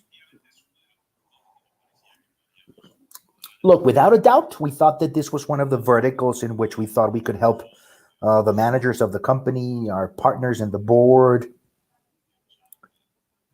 in order to meet some of their plans. On the one hand, leveraging and bringing lessons learned, prior experience of Latin American companies that previously tried to enter the North American market. Also, leveraging the network of the companies of the portfolio that we have. Today in Catterton, we have about 115, 120 companies in our global portfolio, many of them in the United States. So also Matias, Karin, and they also thought that we had a lot of value to be added in that part. So yeah, without a doubt, it's one of the main aspects, which I think that for us and for our partners, it was really convinced of joining forces. So that's very important. Regarding future plans, I would rather not anticipate much, but I do believe that in the next 2 months, you should see news, even bigger news than the Whole Foods news, because the level of interest that we're seeing not only in the modern channel as retail, but also coming from some of the big players of the food industry, like QSRs, the big food chains, which here in Latin America, you might have seen that. I don't know, in Burger King in Chile, for example, the regular Whopper is a Norco, the non-Whopper is a Norco product. So there are a lot of verticals for growth, and we hope that in the next months we will have good news for you. Wonderful, Ramiro. Such great news. And great news for the Southern Cone and for Chile to keep on boosting entrepreneurs and startups in the region and even going into the US market. Now, moving on to tourism, which is also very interesting, especially in the pandemic. Who invests in tourism in the midst of a pandemic? Tell us about your experience in Despegar.com. What was the rationale behind that investment? And give us your views on Despegar.com. Listen, Despegar is a company that we have been following for years. We know it very well. Even we have personal relationships with their executives, with the founders. And regarding your question, which I think is a very good question, first of all, we are in the category. And the category is important. We like to invest in spaces where we think have long-term trends. We spend money and resources in trying to understand the long-term trends. And one of the strongest long-term trends is the fact that every time more us individuals, human beings, consumers, every time more we prioritize consuming experiences over consuming goods, over stuff. And obviously, that has a lot of implications in the type of decision-making process that we make as consumers. And we believe that trips are the best possible example of the experience. Trips give us memorable experience. I think all of us enjoy traveling. Even before they happen, when we envision it, when we dream about it, during the trip, and after the trip, because it becomes memories that last for a lifetime that we share with our family, with our friends. So for us, traveling and trips are a very easy category in terms of convincing ourselves that tourism is resilient, is a resilient space. We have analyzed it in markets around the world. We have analyzed traveling, obviously, after other sanitary crises. Nothing like, obviously, nothing like the size of COVID-19, but SARS, Zika, all these pandemics, not a global pandemics that we have had, we have seen how actually tourism has been resilient and rebounded quickly. After 2008 financial crises, tourism rebounded. Even after the terrorist attacks of 9/11, tourism actually had a very quick rebound. So we think that tourism is resilient, is robust, and we feel that consumers, as soon as they can, they like to start traveling because it's one of the things that makes their life meaningful, and it's one of their basic consumption decisions. Also in Catterton, US, we invested in a cruise company. We invested in Norwegian Cruise Lines. So if you think we're a little bit crazy for investing in Despegar, now imagine the level of craziness of investing in cruise ships. I'm just pulling your leg, but to be honest, though, we think that the category is robust. And when you have the vision, the short-term impact of COVID is then seen as an opportunity. It's good news for us. It's not bad news in terms of investment because it allows you to become part of companies at very convenient entry points. And on the other hand, we saw the company, first of all, as a company with a great track record. It's the only regional player for travel and leisure. It operates literally in the 20 countries of Latin America and the Caribbean. Lots of advantages in terms of a scalability versus its competitors. And it's still a pretty fragmented market. So we believe that it's a great way to strengthen Despegar with our investment and allowing it to do certain things that it had planned to do more quickly. And obviously, coming out of the crisis, obviously, I'm not trying to minimize the impact of the pandemic in all of us at a personal level, not only a work level, but at a personal level.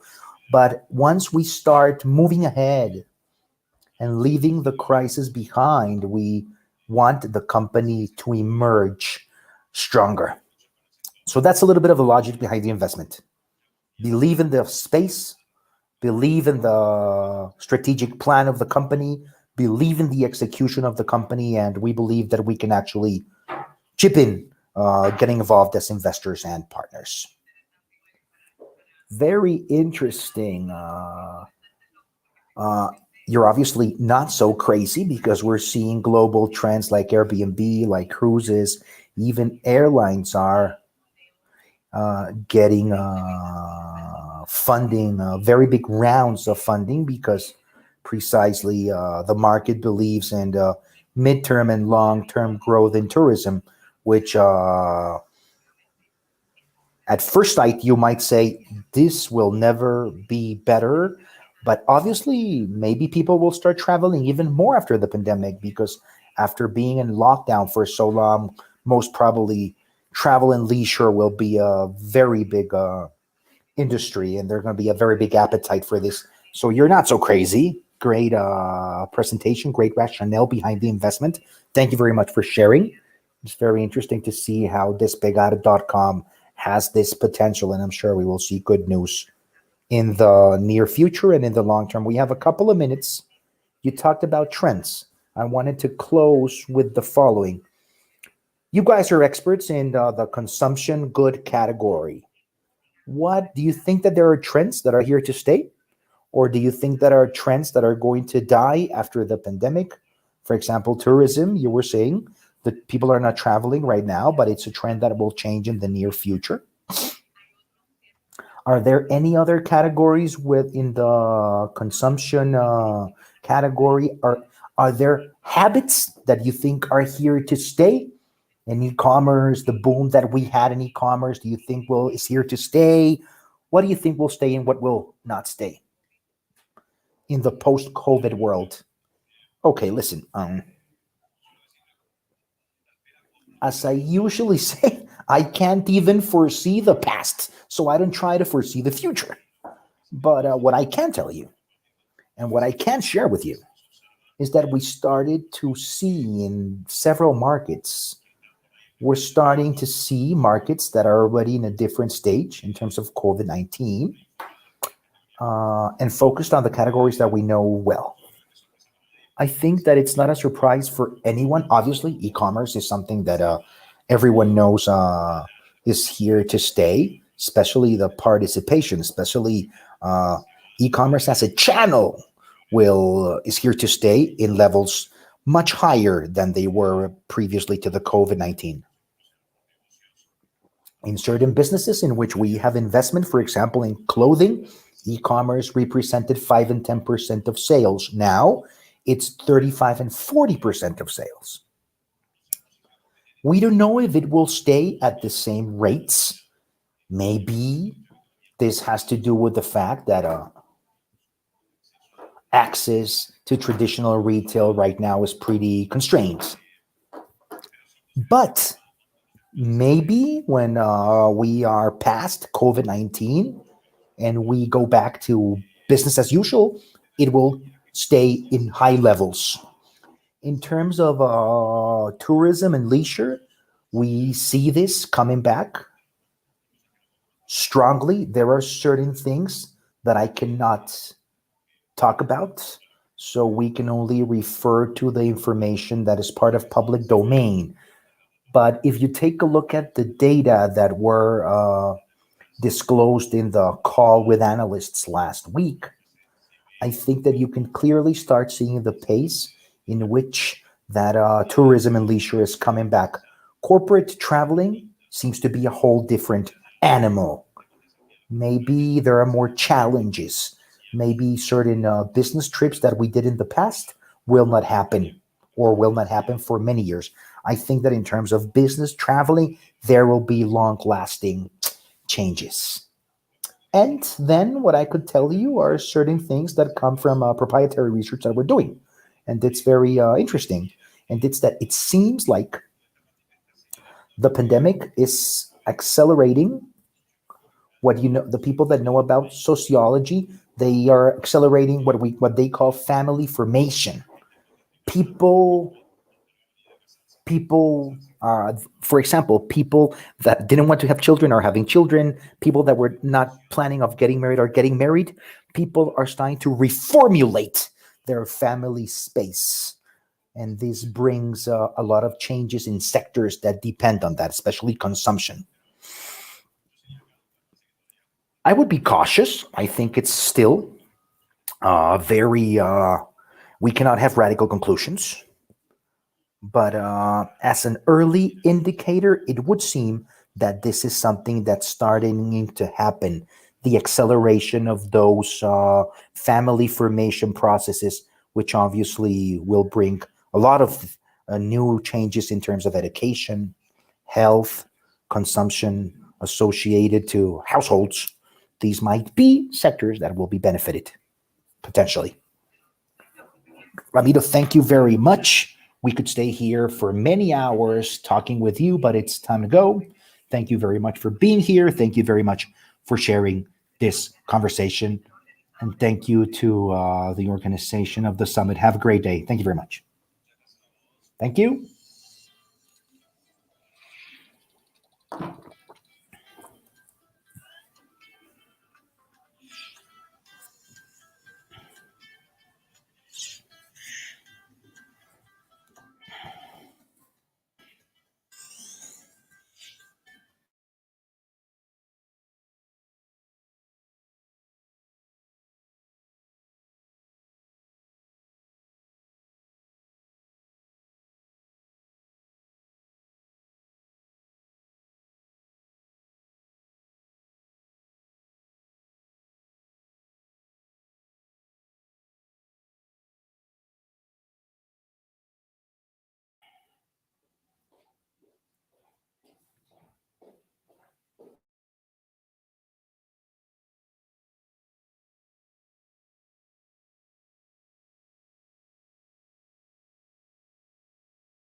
Macarena Navarrete, partner of EY.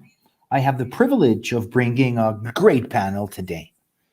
We will be with Jeronimo Gott, Roberto Chuter, Julio Dipborn, Pauline Curvey.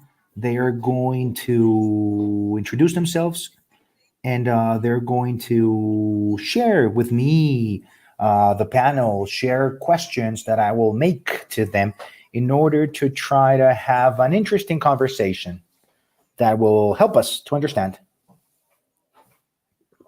what's going on in the world of investment in our region, in our area, and in order to see how this is being seen from different perspectives in terms of strategy, industry, strategies, with strategies from different types of investors. So let's get started. I'm going to ask the members of the panel.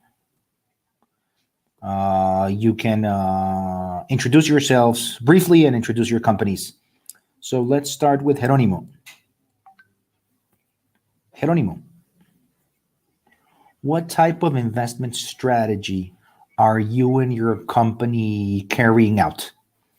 Tell us a little bit about how you structure investments, and also tell us a little bit about this regarding what's going on nowadays with the COVID-19 pandemic, and obviously in these strange times.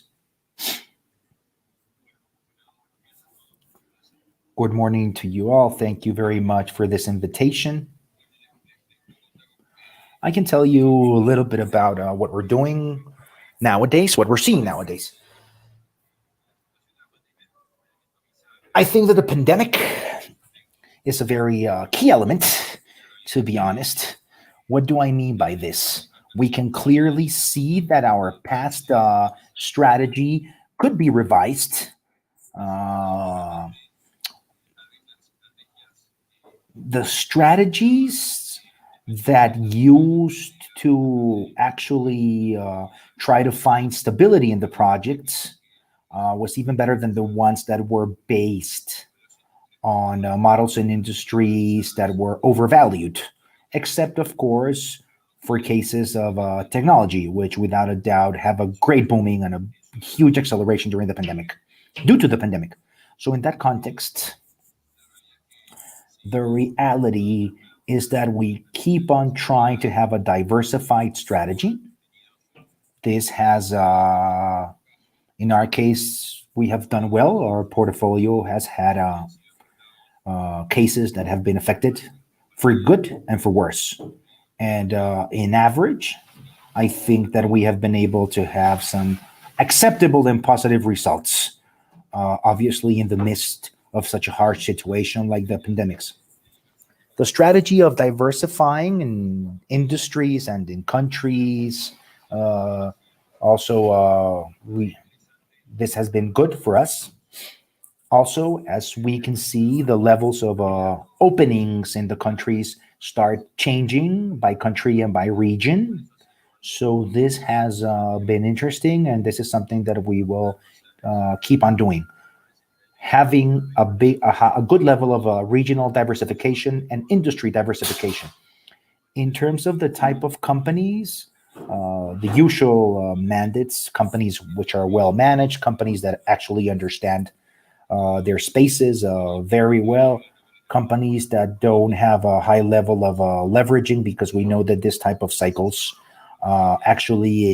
these cycles that are exacerbated by the pandemic, leverage levels, high leverage levels are very dangerous. And just trying to have a predictable cash flow level in order to cope with this situation. So any company that has recurring cash flows obviously puts our minds at ease instead of trying to find cash flow on a daily basis. So in order to close and let our next speaker speak, trying to focus on risk and rewarding risk, be it for a level of protecting the downside, be it for protecting seniority, or if not, having a return on investment that is in accordance to the risk that you are taking as a fund, obviously knowing that things can go well or bad.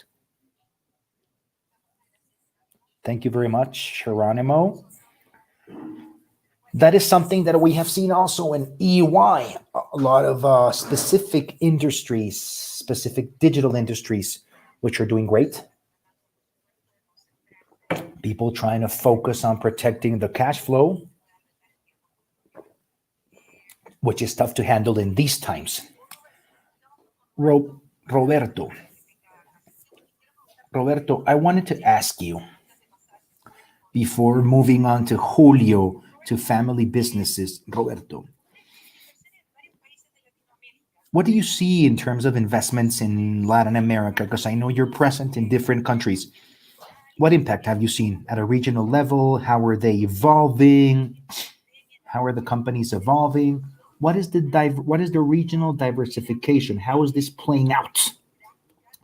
How does the geographical factor influence? Thank you, Macarena. Good morning to you all. First of all, I would like to introduce myself. My name is Roberto Chute.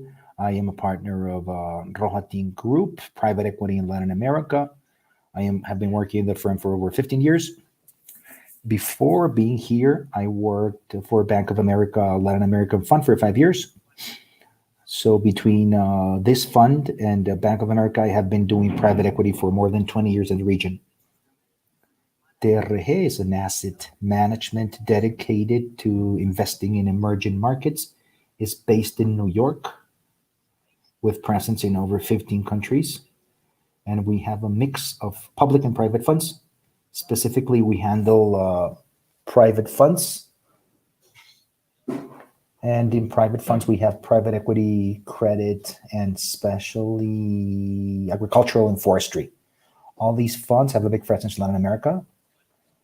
So I'm going to answer your question now, Macarena, which has to do with this diversification that we have in both assets and countries. Answering your question, we have a portfolio. We have tech companies, cybersecurity operations and maintenance. We have retailers in Brazil, companies in Colombia and Peru. We have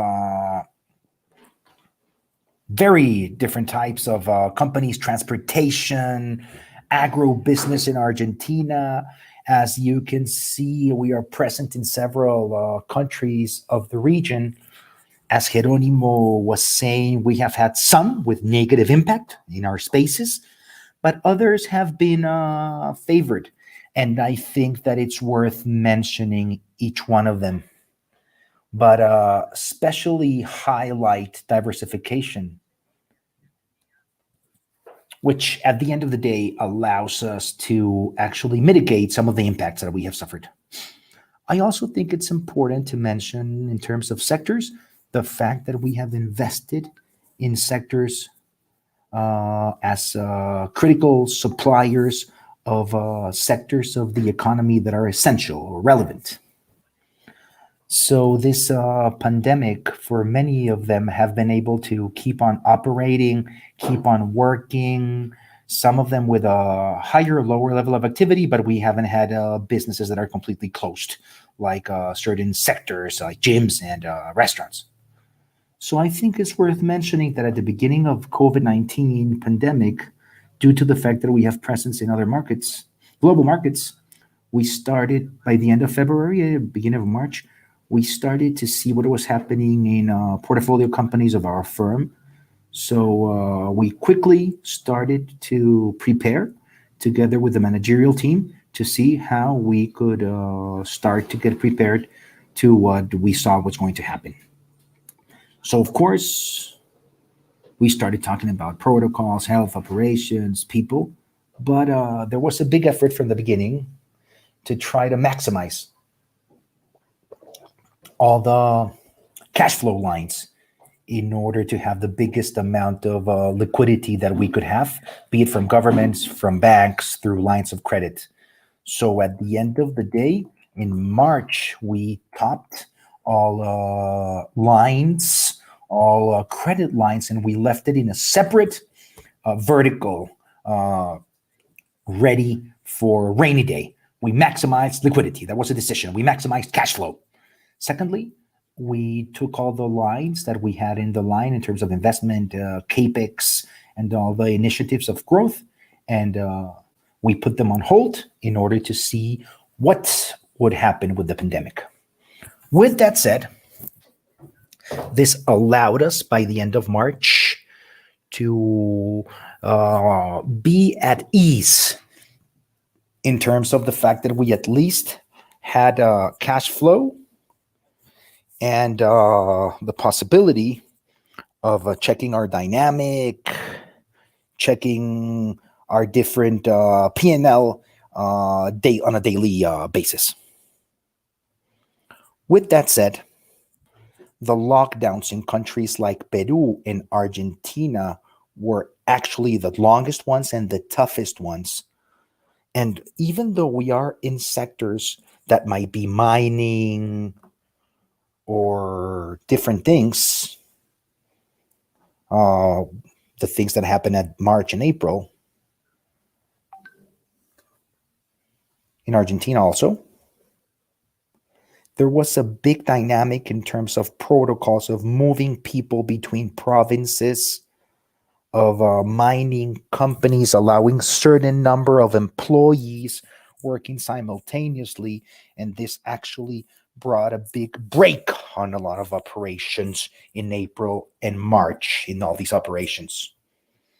They didn't go to 0%, but we were between 30 and 40% of operation. We worked with the communities, the companies of our clients, in order to try to find a way of getting up, moving with the operation. In the meantime, we had to take difficult measures, like, for example, putting people on leave, moving with the operation. In the meantime, we had to take difficult measures, like, for example, putting people on leave, moving with the operation. In the meantime, we had to take difficult measures, like, for example, putting people on leave, moving with the operation. Mining, in the meantime, unfortunately, measures order, like, for example, putting people on leave, moving with the operations. Mining, in the meantime, unfortunately, measures order, like, for example, putting people on leave, moving with the operations. We have seen cases of companies that have been great in Mato Grosso, in the area of the agricultural area of Brazil. What Ramilo was mentioning of people working from home, the environment that we're working on, plus the fact that the agricultural sector in Brazil was very strong, we have had an exponential growth of that business in the last 6 months. On the other hand, we have a cybersecurity company.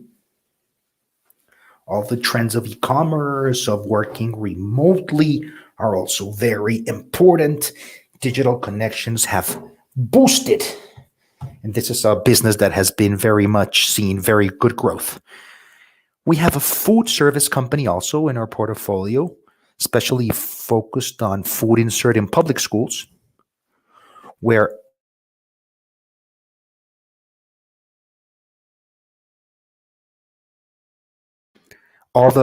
this sector has also had a big increment in terms of operation and growth. So the message in general is that apart from the dynamic that we have had in the different companies, in the different countries, diversification has helped us, and also being present in sectors where economies cannot stop operating, or sectors that cannot stop. This makes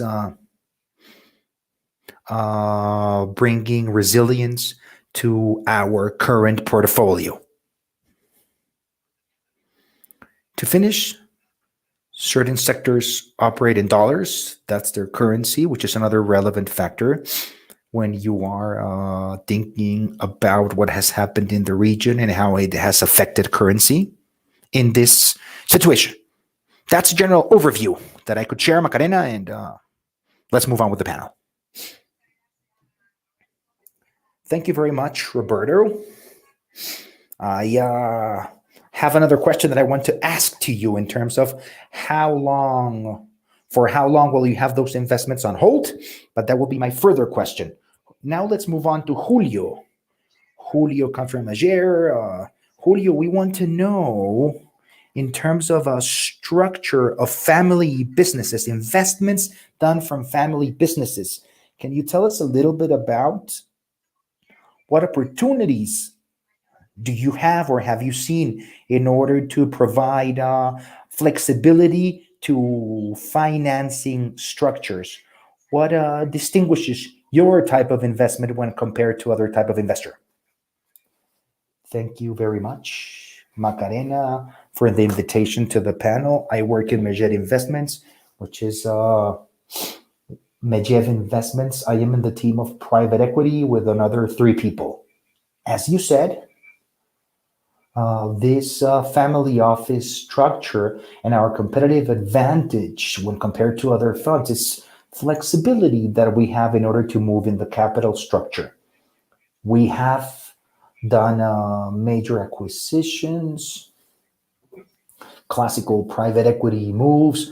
We have also done growth equity, where we have a minority participation, but we support the founders, and we also do debt. So what's interesting about this situation is that basically we had been looking and we keep on looking for alternatives. I want to focus on debt. In order to give you a concrete example, several years ago, we were looking to tourism, specifically hotels. We were looking at that. We were analyzing that space. And what we saw in hotels were lower cap rates than the ones we were willing to invest. But we were in conversations with good platforms, with growth, with renowned companies, with good managers in that world. So we failed to reach agreements in terms of valuation. We have had those conversations now 3 or 4 months ago, later, where we started looking for certain structures of convertible debts or certain tools where basically today or nowadays the company believes that their value hasn't dropped as public companies have dropped, like Marriott, like Hilton, drops of 40%. They truly believe that that was not happening to them in their business. So the expectation of purchase of the buyer and the seller actually changed, apart from what was happening before the pandemic. So in order to solve that, what we do that today, for example, with convertible notes in venture capital, it's similar to that. We start structuring debt, and basically we are in conversation of providing loans with the collaterals necessary, of course, be it shares, be it subsidiaries. Realtek has already been presented to senior debt. But establishing a rate between 10%, low double digit, I would say, and then an equity valuation to which they are comfortable at in 2 or 4 years. That equity valuation is not clear, but given the fact that the capital that we were thinking about is going to be capital for growth in that industry, we believe that if this works, equity should be much higher than equity present in that convertible note or convertible debt. So this becomes interesting because you ensure 10 to 12 profitability, and in the long run, it will be much better. Then on the one hand, the other thing that we have been seeing, for example, with current companies that we are part in, that they want to grow, but maybe it's not a good moment, for example, for the co-founders, managers, or entrepreneurs, or our partners to dilute themselves. We are also seeing combinations of doing an increase of capital, maybe at lower amounts, and just doing a normal debt structure like mortgages, a second mortgage, or other types of collaterals.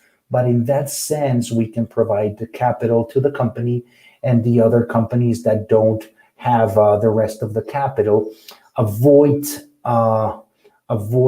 being diluted in this moment. So this type of possibilities are the ones that we are analyzing right now. Very interesting, Julio. It's so interesting what you're telling us. The way of solving this mismatch sometimes of interests. We're going to ask you about that later on. Colin, tell us a little bit about yourself, about your company, and give us your opinion in terms of the typical model for the fund, 5 years to invest. Is it flexible enough for these times? What should we take into account for these times? What should we have for the years to come?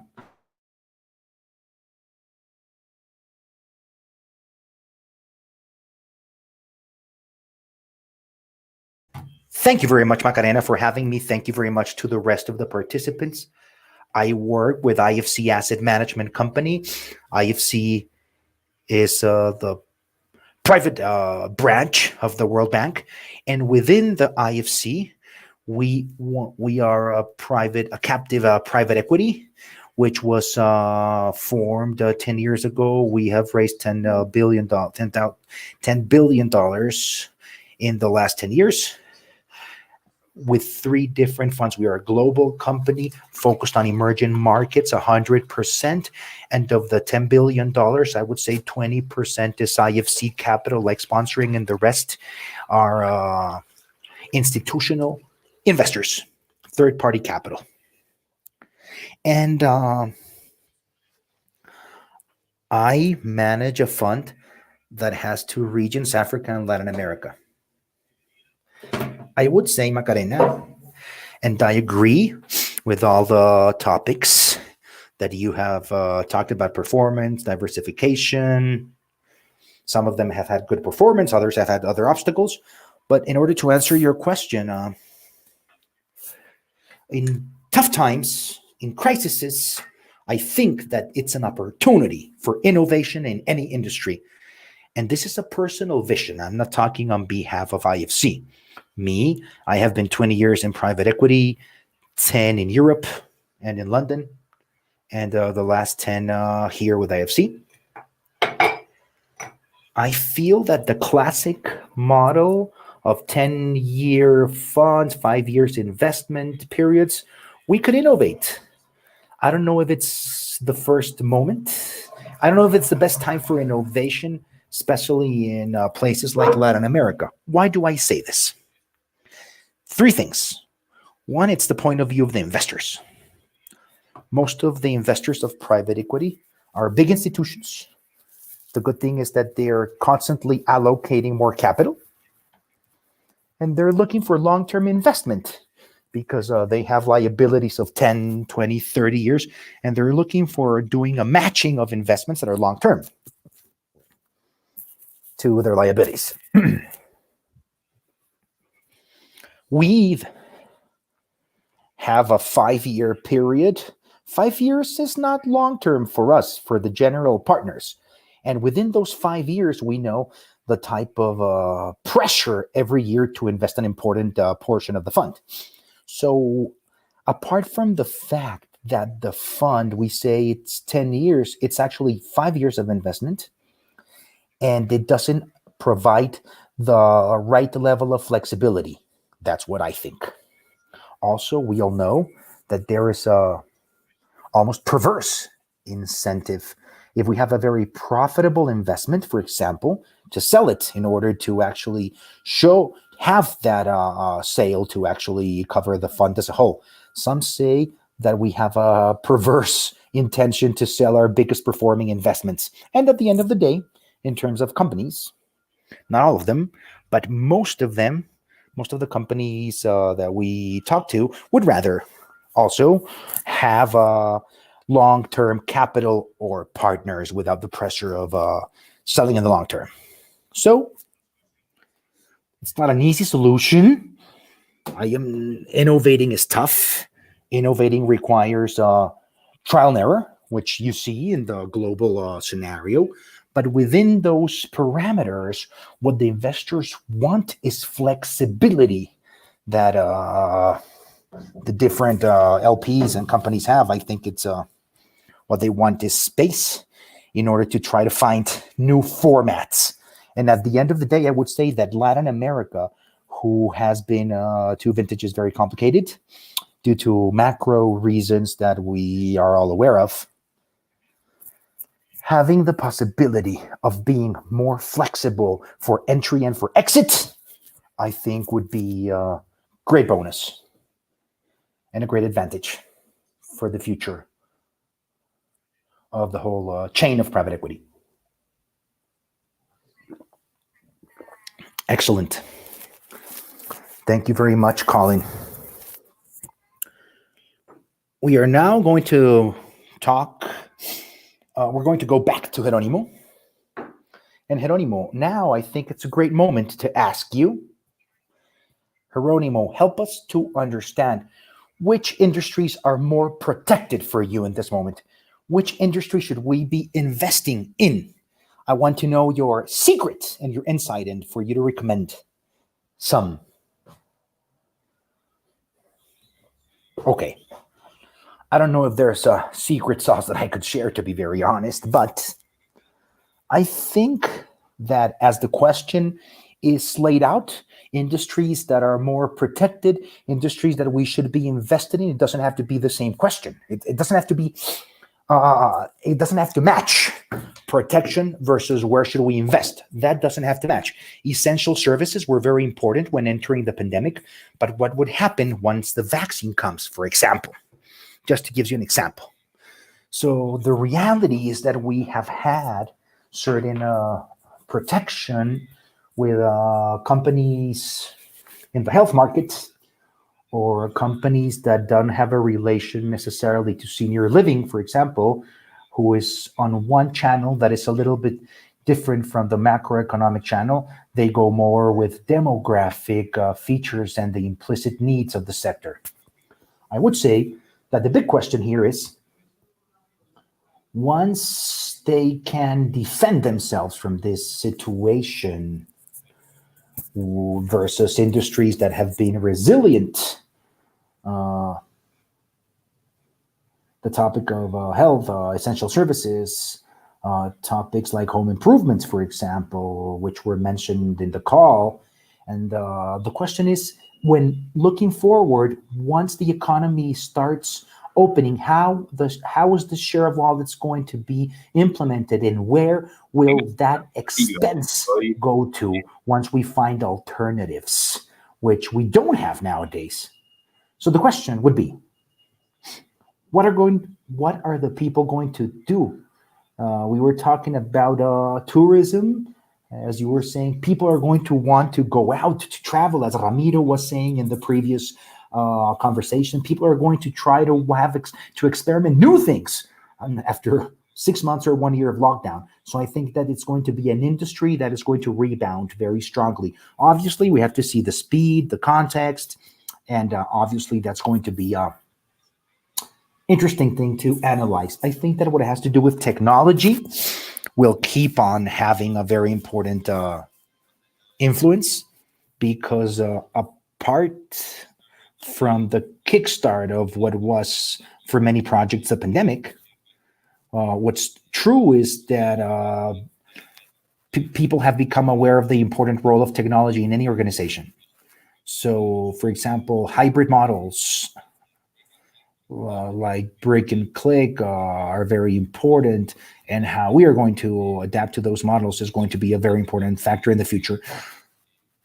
So in general terms, I think that the question that we ask ourselves every day is, what will happen after the pandemic is gone? What will happen? And always taking a look at the small details, obviously, because even in a challenging context, there are companies that find a specific niche which makes them shine in their space. So we try to also find that conjugation of factors, which is not always easy to find.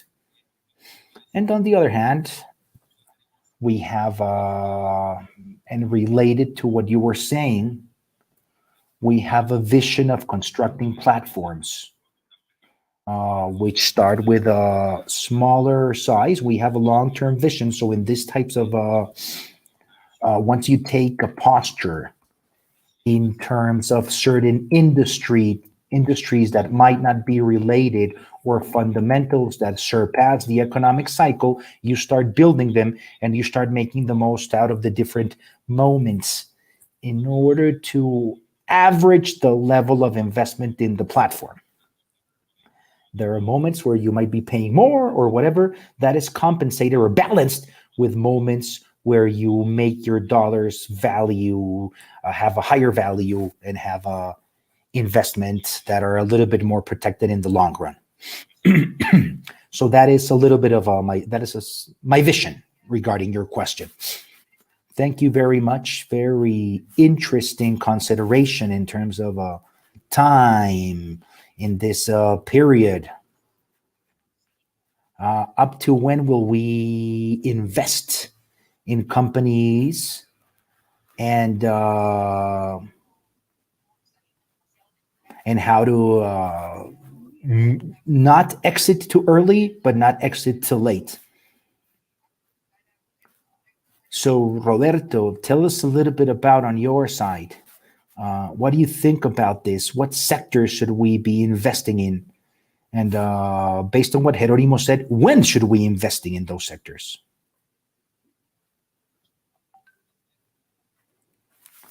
First, I want to answer the last question. If we are thinking about investing in the CAPEX and in the different parts of the company, the answer is yes. In fact, one of the companies was starting in Brazil in July. So when we saw this situation, at least for now, the companies have already started this, and we started commenting on what Jerónimo said. We go a step behind, take a step back. Critical topic on private equity is exiting your investments. That has always been a challenge, and that's an additional challenge with today's situation.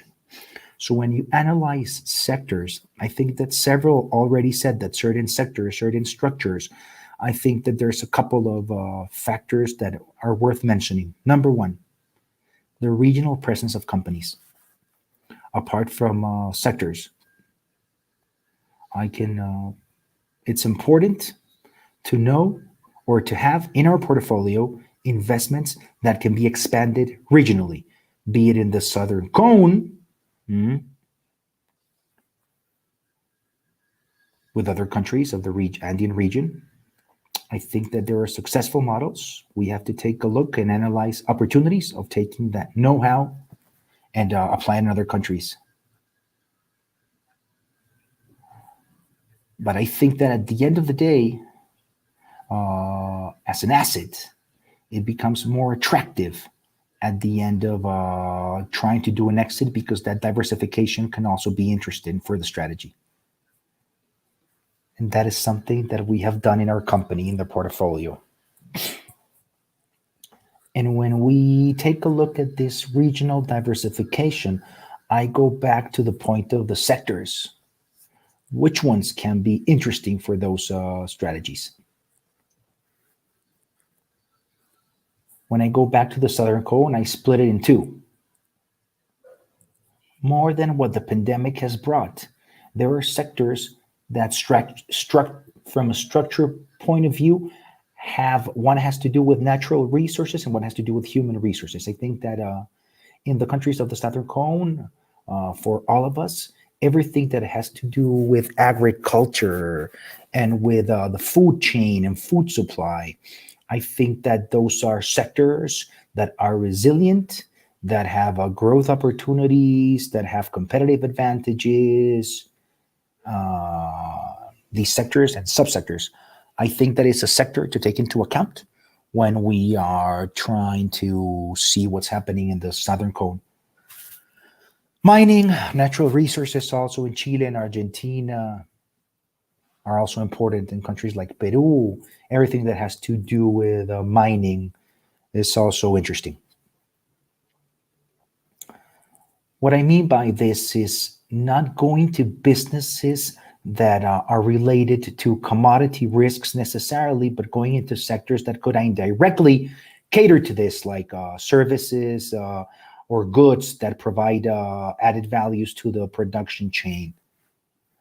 Profits that are better than the ones are related to the commodity risk that I would rather not have. And in terms of human resources, I think that the Southern Cone has a great potential of talent. For example, a lot of unicorns have started in the Southern Cone core and the Southern Cone. So I think that that's situations where we have to keep in our radar, and also taking into account how technology is cross-sectional to these sectors and how can we benefit from the dynamics that Jeronimo was mentioning. In order not to be repetitive, I think that we're going to have a big growth potential. Thank you. Thank you. I comment on what you said about technology. Julio, how do you see this? How do you see technology? Do you see it as a threat where not to be because the industries might be disrupted by technology and lose all value? Or on the contrary, trying to find the factors that might be disruptors in times of digital transformation? Thank you for the question.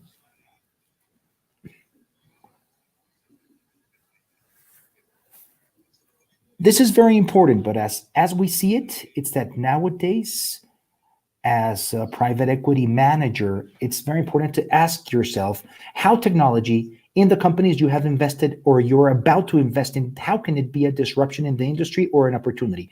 I think everyone made that question and everyone makes that question. Everyone asks that question since the pandemic. 3 or 4 years ago, we started with a program because we said, how can we be close to this? What's happening in Silicon Valley? What's happening in Europe? What's happening in Israel, the big innovation hubs? So we said, let's have a program in which we, with capital, invest in these countries, in Silicon Valley. And we have developed intensely the program with 2 main objectives. Obviously, obtaining interest returns for our company, but also to nurture ourselves from what they're doing, how they're operating, the trends in the industries. And with that, we can have a bigger know-how. And when we start receiving investment annual meetings before traveling, now virtual, getting to know those entrepreneurs, how can we, as a family, as an office, nurture ourselves and make the most out of those disruptions or opportunities? For example, I'm going to mention some, I always like to say examples. Gyms. We have not invested in gyms, but many funds have invested in the world of gyms. The change was radical once the lockdowns began. Gym technology moved to the houses. Peloton, as you know, Peloton with their online training, with spinning bicycles, virtual screens that you install in your household. So you only see this, you see a disruption and a threat, but obviously pandemic has brought a new question, a new paradigm. You need to be healthier. You're staying at home. You need to try to be healthier, how to keep yourself in shape. So that self-awareness actually enhances your target market, but there are new companies coming in to disrupt this. I think this happens in a lot of industries. Education is another industry. We are not in education, but we have seen how education is shifting, is changing, online learning. Is it going to attract more people? Yeah, without a doubt. More people can access education, but with a different model. So every single industry is very relevant for portfolio managers, for the people that are investing in the region. How will the current situation affect your company, your investment? Yes, maybe a bigger market, but maybe you will have new competitors. Maybe the one competitor that you have before the pandemic, now you have 5 competitors. So what we constantly do is we take a look at what's happening outside. We try to take those trends in our analysis and include them in our analysis, not only for entries, but for exits, because you can have a complex exit in the future if you don't take this into account. Thank you very much. The tech scope, not only where, but when is very interesting, but also when I'm trying to exit. I'm going to do a last question to Colin because we're running out of time. And after the answer of Colin, we're going to give you 1 minute to do some closing remarks that you would like to close your conversation with, something that I forgot to ask. So you have that 1 minute to thank, to greet, or to say goodbye. Colin, before moving on to that minute, you're going to have your final minutes. I'm going to ask you your question, Colin. Tell me a little bit about what we have been talking about, how portfolios have performed. What can you tell us? What can you learn? When to go in, when to go out? Sure. I know that we have a short time, so I'm going to be very brief. But in general, our fund is a regional fund for 2 regions. But in Latin America, we have several investments in countries, in specific countries, but you also have investments in portfolios where the company is a regional company. And given the fact that we have gone through a complicated phase, even before COVID, as many people have said, the defense line of being regional means that the investments in regional platforms have handled risk much better and the volatility that other countries have experimented. We have invested in asset management, in education, and in energy. I'm going to give you a small example in terms of how COVID-19 times, we have an investment in a company called InterEnergy, which is an energy platform in Central America, but it also has a presence in Chile. One of the most interesting assets is that we supply energy for Punta Cana of the Dominican Republic. So imagine Punta Cana is one of the biggest tourism places in the world. So demand has dropped, and 2020 has been a very difficult year for that part of the company. So, as Roberto said, we have focused on liquidity, we have protected our balance sheet, but in other parts of the region, we have been growing through acquisitions. We have found opportunities for acquisitions, which are showing prices and situations that were unthinkable before the crisis. So the diversification allows us to protect on the one hand and grow on the other hand. And without a doubt, when we come back to a normal situation and tourists go back to Punta Cana, I'm sure they're going to be on the growth path. I'm going to stop there. But in general, in summary, in this period, being able to invest in regional platforms has come in handy to us.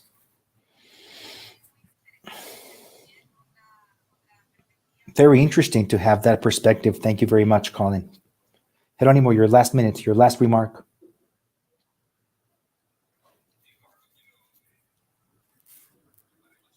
I don't want to extend myself. I just want to thank all of you, for your participation, the people that are listening, the people that are here.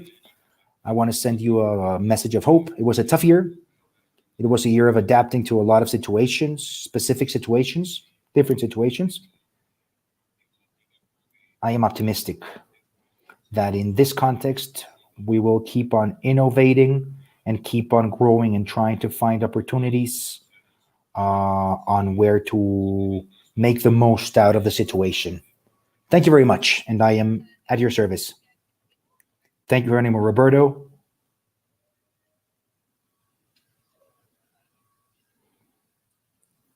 I will also like to thank the organization of this summit. I know that coordinating such an event due to the situation is not easy.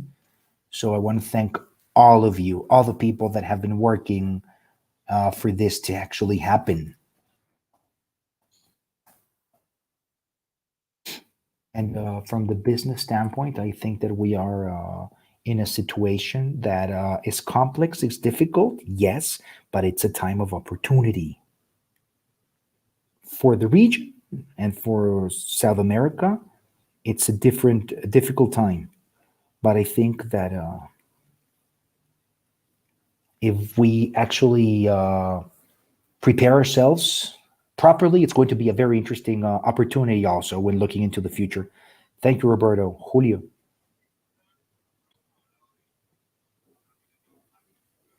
We haven't talked about macro topics. I think that the region, the South Cone or the Andean region, is going through a specific moment in terms of macro levels of the economy, of political situations. But I do think that certain sectors, apart from this macro situations, we can see that there are sectors where you can do a good job. You can actually go into certain sectors at good prices. I think that having good values for entering a specific business, I think there are a lot of good opportunities for us to get into new businesses. And obviously, emphasizing on technology, I think that's something that we are looking at. We are not investing, but we are analyzing is the space of local funds, smaller companies, seed rounds, A or B rounds. I think that the ecosystem of venture capital in the region is already growing, of course, and it should keep on being developed properly. I think that these are technologies that, apart from macro situations, there are companies that are going to have a market share really quickly. So thank you very much. Colin? Thank you, Macarena. I am still optimistic, as Jeronimo said. I know that we have gone through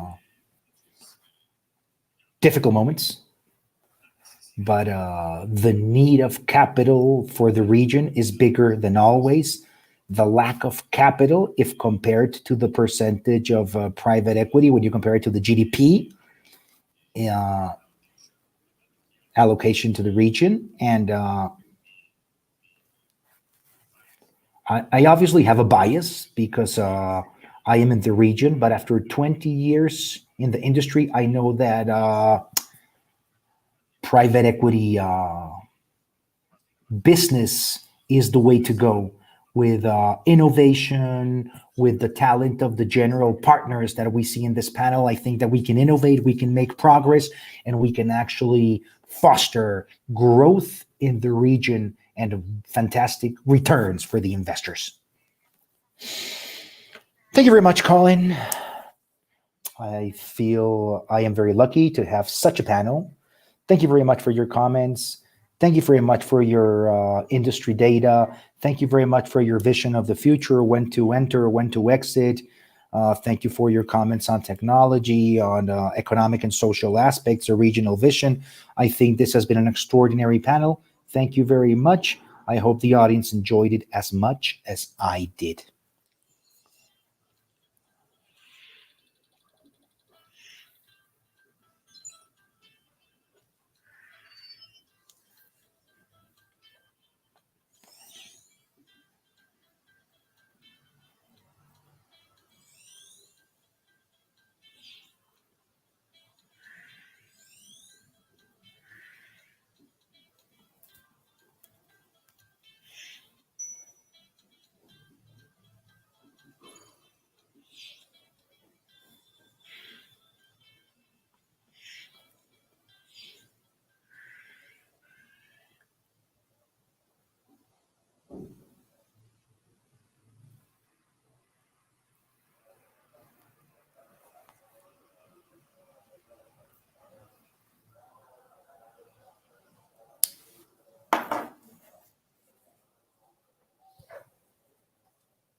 Ignacio, welcome. We're live.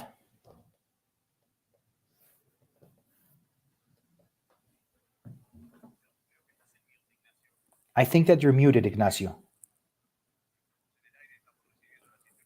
We're live. We're receiving instructions. First experiences with this platform. We're going to have this panel in English. And I hope that we can connect the rest of the panel members in order to have an official start. Let's give them a minute. Thank you.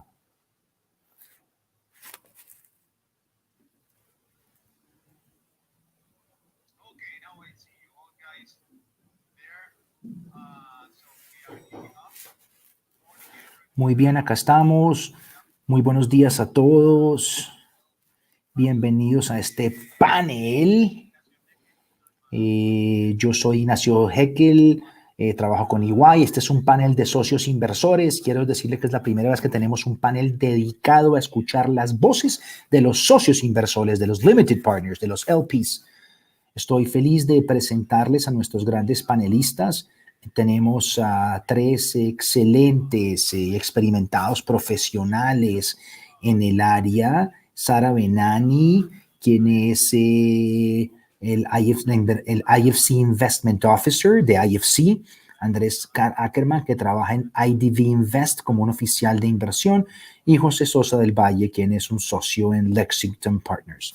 Entonces, bienvenidos, Andrés, Sara, José. Solamente para comenzar, quiero pues comenzar con una breve introducción. Les voy a hacer un par de preguntas con respecto a su compañía, su propósito, su perfil, su presencia actual en Latinoamérica y si pueden de pronto compartir conmigo algunas ideas sobre cómo invertir los fondos. Sé que ustedes no únicamente invierten en temas de equity por sector o por geografía, sino sé que solamente para iniciar, denos un poco de su introducción con respecto a temas de inversión, a temas de institución. Así que, Sara, por favor, adelante. Luego seguimos con Andrés y con José. Gracias.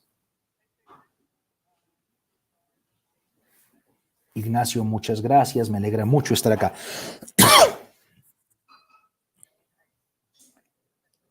IFC es una organización mundial. Somos el brazo privado del banco privado, invirtiendo en el sector privado. Somos globales, con un enfoque en mercados emergentes y invertimos en el sector de private equity, de capital privado. Estamos también presentes en Latinoamérica a través de distintas estrategias. Estamos presentes en instituciones financieras, en infraestructura y en otros sectores.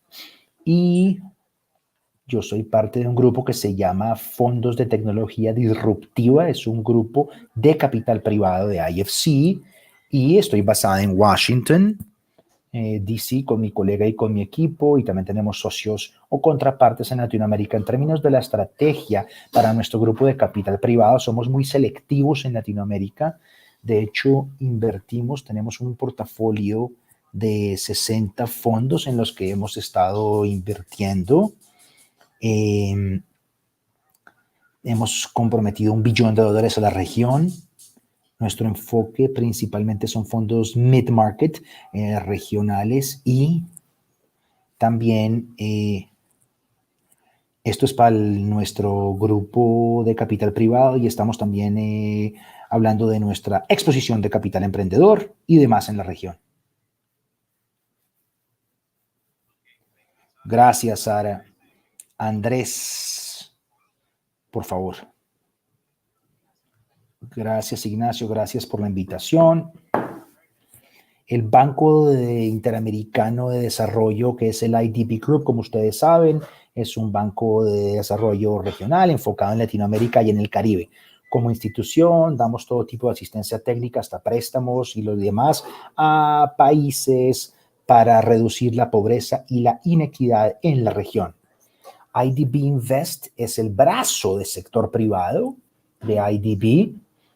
Nuestra meta es la inclusión social y el crecimiento económico. Lo hacemos a través del sector privado.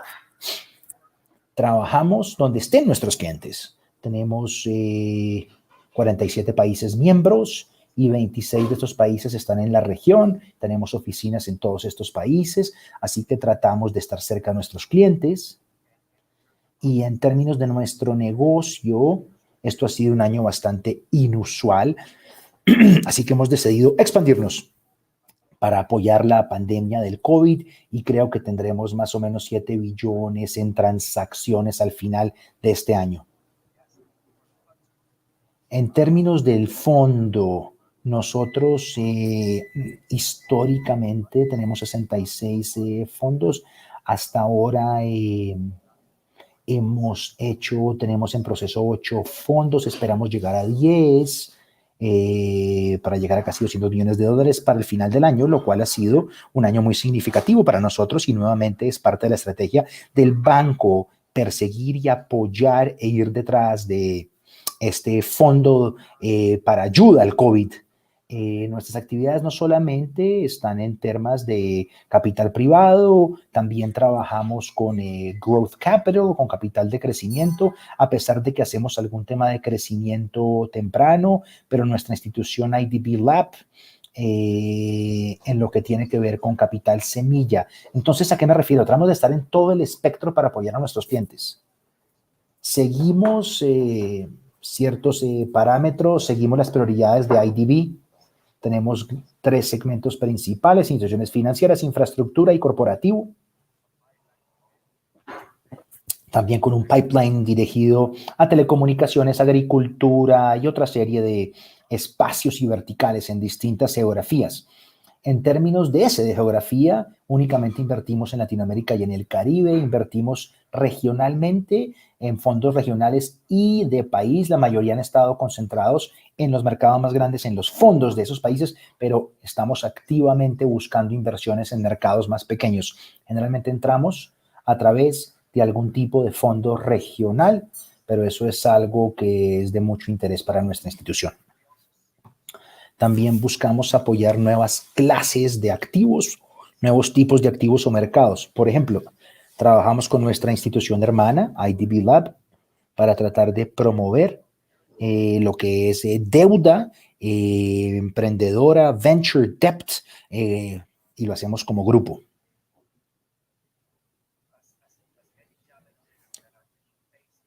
Tenemos muchos retos en la región. Y hay muchas cosas, pienso yo, que se pueden seguir haciendo y muchas necesidades en este espacio de los fondos. Así que para nosotros es algo clave tratar de movilizar para atraer a terceros y para atraer a capital privado en las inversiones que hacemos. Ese es mi resumen inicial de nuestra institución. Gracias.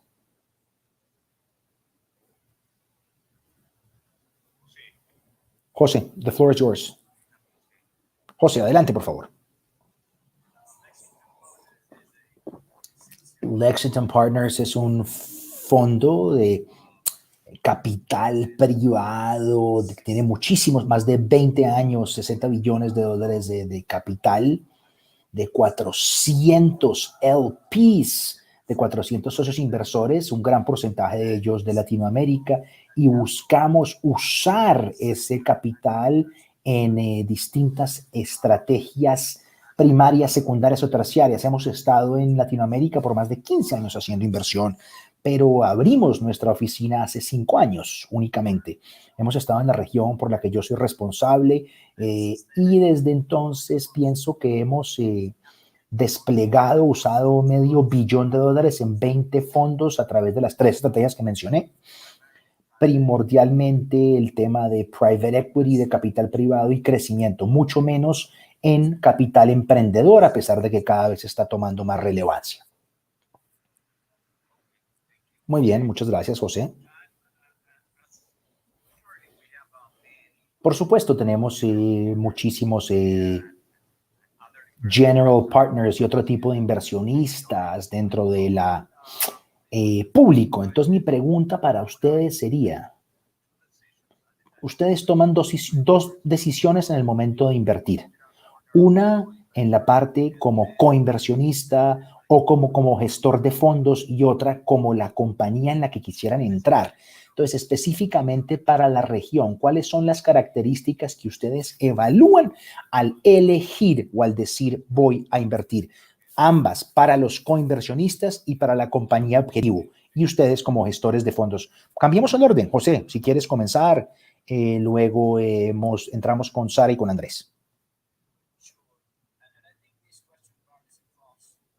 Esta pregunta varía según las estrategias que estamos persiguiendo, bien sea como primero, como inversión primaria, secundaria o como coinversión. Especialmente en Latinoamérica hay tres factores primordiales que se consideran relevantes en cuanto a si tomamos la decisión de entrar o no entrar. Uno, la estabilidad del equipo. Muchas maneras de llamar esto, llámelo riesgo de gestor de fondo, llámelo alineamiento. Ese es un factor crítico que protege las vulnerabilidades o problemas de la inversión. Cuando analizamos compañías que no están desempeñándose como queríamos, una de las maneras que vemos que estos afectan fuertemente es porque los equipos realmente no están fuertes y los activos no son gestionados de la forma que debe ser. Esa es una. En Latinoamérica tenemos grupos más nuevos, equipos más nuevos y necesitan tiempo para poder desarrollar unas capacidades institucionales acordes que han tenido en los últimos 15 años. Segundo es la estrategia. Latinoamérica tiene muy buena preparación para una serie de estrategias y menos para otras. ¿A qué me refiero con esto? Tratamos de hacer inversiones primarias precisamente con gestores de fondos que tienen una tendencia clara que va a apoyar el crecimiento tras esas inversiones. Eso es clave, dada la falta de apalancamiento en Latinoamérica. Y por último, es relevante para todos, pienso yo, y es relevante para todo, es lo que llamamos el track record, el historial, en dólares y en moneda local. Es una de las pocas regiones en el planeta y somos inversionistas en 10.600 fondos en el mundo, donde gastamos mucho tiempo revisando el historial de la moneda local. Eso nos dice mucho y creemos que es la manera de evaluarlo acá en Latinoamérica.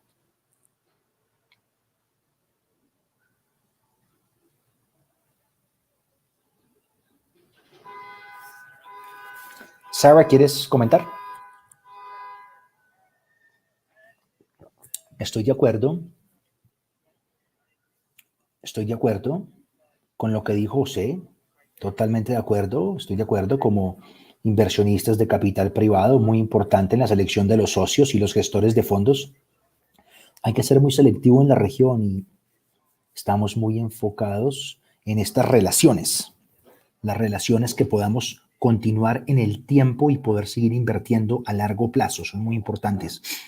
Para nosotros lo importante es buscar equipos que obviamente que sean estables, equipos que sean locales, que tienen presencia local y que están que tengan un buen historial local. Eso es atractivo para nosotros.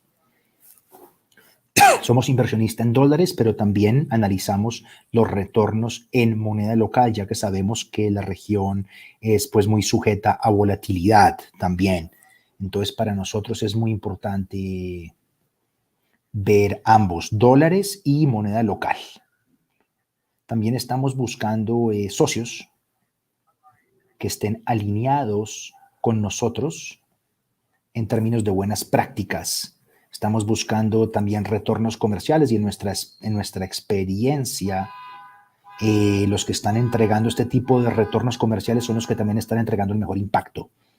Y también estamos promoviendo impacto y prácticas, que quiere decir lo siguiente: gobierno corporativo, INS y todo otro tipo de factores que hacen que la inversión tenga impacto y que esté alineada con las mejores prácticas. Así que yo diría que un inversionista con presencia local, que tiene buen historial, que tiene una mentalidad que esté además alineada con buenas prácticas y con las metas del Banco Mundial de tener un fuerte gobierno corporativo, transparencia y traer prosperidad a la región. Y por supuesto, un socio que haya invertido en la región y haya demostrado que tenga el historial importante que sea comercialmente atractivo.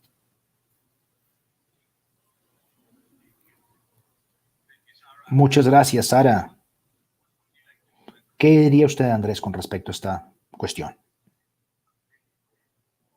Totalmente de acuerdo con ambos de los panelistas. Estamos viendo las mismas cosas o las mismas tendencias o los mismos factores.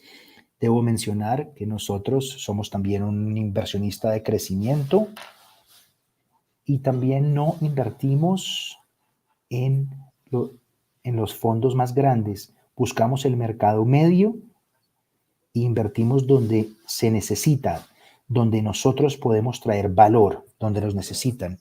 Si un fondo tiene acceso a inversionistas internacionales, incluso si es potencialmente muy rentable, no invertiríamos en ese tipo de fondo.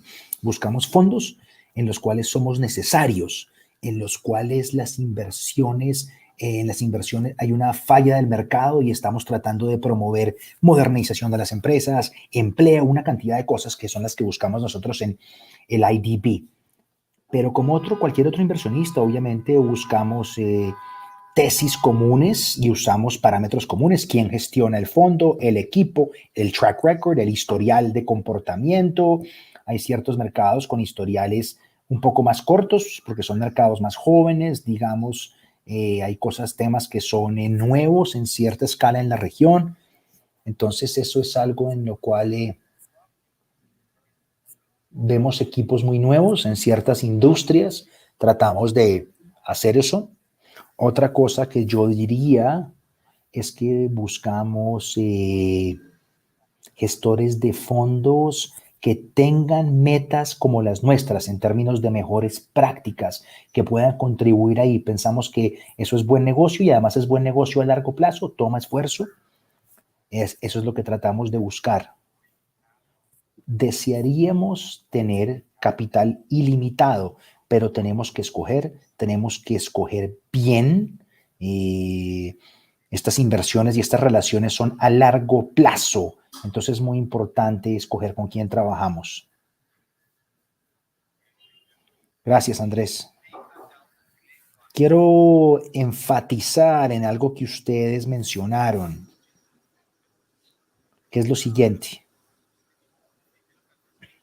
Cuando ustedes miran la región desde una perspectiva de la región, cuando ven que la región no está siendo atractiva para las inversiones tradicionales de capital privado, pero al mismo tiempo comenzamos a ver el momentum para la llegada de capital emprendedor. Están encontrando en la región la tercera generación de VCs nativos, emprendedores que fueron exitosos y ahora están comenzando a abrir sus propios fondos de capital emprendedor para tener más impacto, para tratar de atraer y combatir a los típicos fondos de capital emprendedor para traer dinero a la región. Entonces, mi pregunta sería la siguiente con respecto a lo que ustedes dijeron. ¿Cuál es la perspectiva que tienen con respecto no solo a estar siguiendo el típico camino del gestor de fondo, sino qué flexibilidad tienen ustedes para comenzar a trabajar con el mundo del capital emprendedor, un mundo que tiene distintas dinámicas, distintas estrategias de inversión? Solo que me comenten un poco con respecto a eso. ¿Cuáles son sus visiones, su visión y su grado de flexibilidad para comenzar a pensar, a trabajar de una forma distinta con socios distintos, estilo venture capital, estilo capital emprendedor? José, tú y yo ya hemos hablado con respecto a estos temas en conversaciones anteriores, pero no sé si quieras comenzar. Y luego Sara y Andrés siguen.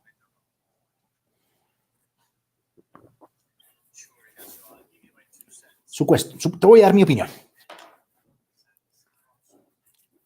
El venture capital, el capital emprendedor, puede ser 15 o 20% de nuestro portafolio en cualquier fondo, en ambos estrategias primarias y secundarias, así que es muy relevante.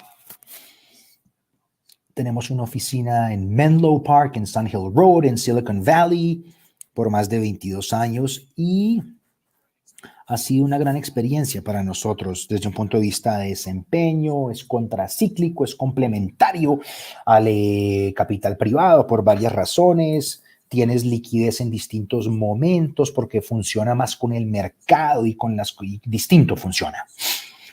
Entonces, el venture capital, el capital emprendedor, tiene lugar en nuestro portafolio y claro que buscamos fuertemente para tener exposición adecuada. Pero ha sido más que todo en Estados Unidos, para ser muy sincero. Yo viví en Londres 10 años y tuve la oportunidad de invertir en Israel, en fondos israelitas, en fondos londinenses, ingleses, de una manera muy selectiva. Y desde que abrimos la oficina en Latinoamérica, comenzamos a encontrar grupos de capital emprendedor que son muy atractivos y Latinoamérica, sin lugar a dudas, tiene esas calidades de emprendimiento, ese motor y ese capital en cuanto al recurso humano para crear empresas con el potencial para precisamente traer retornos que son absolutamente acordes al riesgo que se toma en el capital emprendedor. La tecnología es un sector que en este momento permite compañías no norteamericanas a desarrollar compañías globales que puedan llegar a ser monetizadas en otras partes del mundo distintas a Latinoamérica. Y eso es un gran beneficio, porque precisamente no hemos hablado sobre eso, pero el tema de liquidez es uno de los riesgos es uno de los factores de riesgo que encontramos en Latinoamérica. Entonces, si podemos tener una empresa, un negocio que pueda crecer con calidad y un equipo latinoamericano latinoamericano y además la opción de buscar liquidez afuera de Latinoamérica, lo que hago es que abro una nueva ventana y eso precisamente va directamente ligado al buen desempeño. Entonces, sí, muy interesante para nosotros. Muy bien, gracias, José. No sé si quieren agregar algo con respecto a lo que dijo Andrés.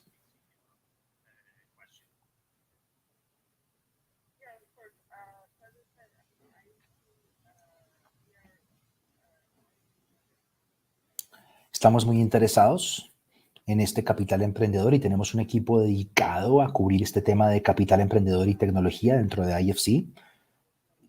Nuestras estrategias son precisamente buscar equipos locales que vienen de Latinoamérica y financiar fondos o directamente hacer coinversión. Hemos construido nuestro portafolio de capital emprendedor en los últimos años y estamos,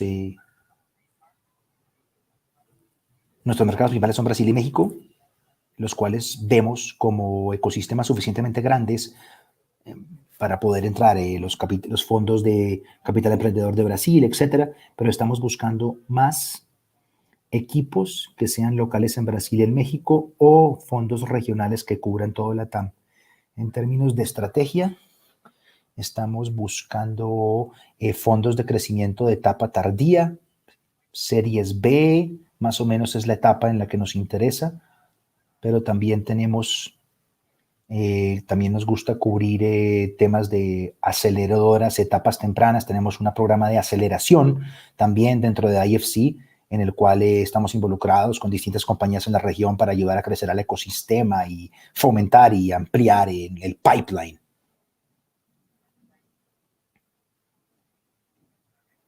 Cuando invertimos directamente en capital emprendedor, es más que todo en series B y hacia adelante.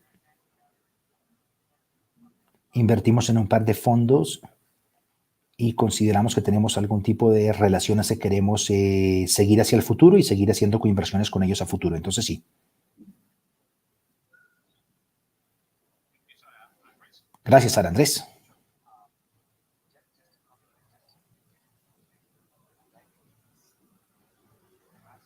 Sí, este tema de capital emprendedor en la región ha tenido un enfoque muy grande. Como ustedes saben, IDB Lab ha sido clave para el ecosistema por muchísimos años. Entonces, desde capital en etapa temprana hasta el crecimiento, ha sido cubierto por muchos años con mucha experiencia y IDB Lab continúa en ese camino.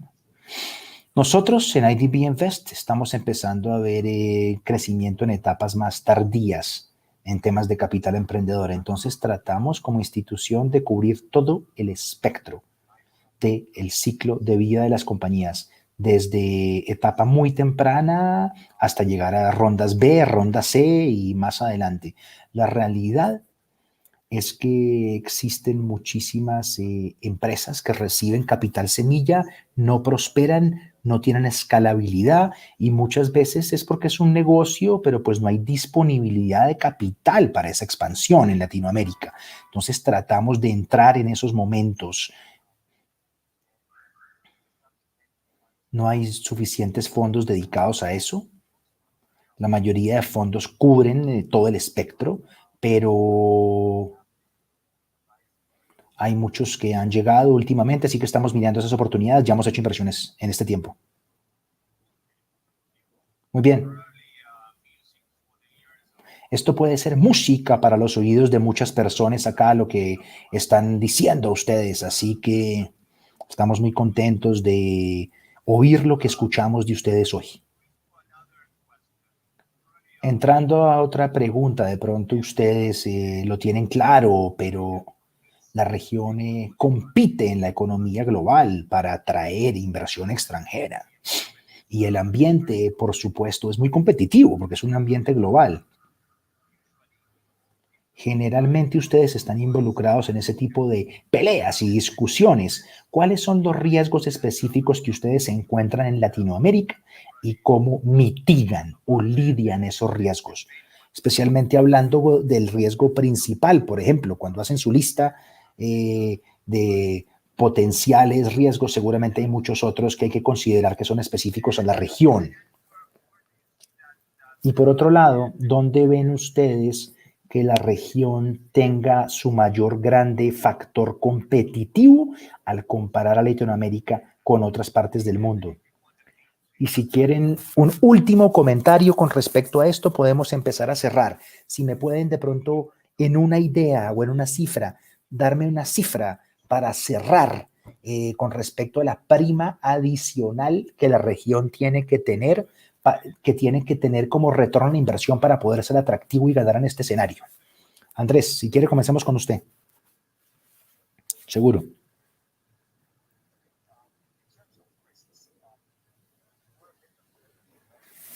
Es que nosotros somos un inversionista un poco distinto, obviamente, pero por supuesto que afrontamos el tema cambiario, que es muy importante. Ese es un riesgo pues muy clave. Lo que hacemos en temas de riesgo cambiario, el riesgo cambiario viene cuando hay volatilidad y los inversionistas empiezan a preocuparse más por él. Sin embargo, somos inversionistas a largo plazo. Cuando uno invierte precisamente en capital privado, esto se espera como un riesgo latente y lo podemos hacer. En algunos casos, eh, tenemos algunas inversiones en moneda local. Tiene muchas implicaciones esto, por supuesto. Hay que trabajar con distintos vehículos de inversión, regulaciones locales y podemos hacerlo en ciertos países, pero básicamente somos un inversionista en dólares, en fondos, especialmente cuando... Y obviamente el riesgo cambiario es algo que tenemos que aceptar y tratar de gestionarlo. Ahora, no hay mucho más para hacer en ese campo. Entonces, si uno es un inversionista en fondos de la región, uno tiene que saber gestionar y poder aguantar ese tipo de riesgos de cambiario. Tenemos todos los mismos riesgos que los demás inversionistas tienen en términos macroeconómicos, políticos, pero creería que esto es parte de nuestra misión. Esto es algo que estamos tratando de tener. Queremos ser un inversionista en los tiempos buenos y en los tiempos malos. Entonces, esto está totalmente metido en lo que nosotros hacemos, en todo nuestro negocio, no solamente en los fondos. Entonces, es muy importante, pero no es algo que necesariamente nos disuada de no entrar e invertir en un país. Un riesgo muy particular para nosotros, y es un riesgo específico para nosotros y para otros inversionistas también, es el tema de integridad y lo que es riesgos ambientales y sociales. La reputación y el riesgo en otro tipo de riesgos de ese tipo realmente pueden convertirse en riesgos económicos muy rápidamente. Entonces, hacemos mucho trabajo para tratar de institucionalizar mejores prácticas en eso. Somos muy cuidadosos cuando seleccionamos con quién trabajamos y queremos que nuestros gestores de fondos, precisamente, que los gerentes de nuestros fondos tengan mucho cuidado con respecto a cómo operan, dónde levantan capital y quiénes son los socios de las compañías en las cuales invertimos. Este es un gran riesgo que vemos porque muchas veces tiene un gran factor de incertidumbre. Entonces es algo de lo que estamos muy cuidadosos.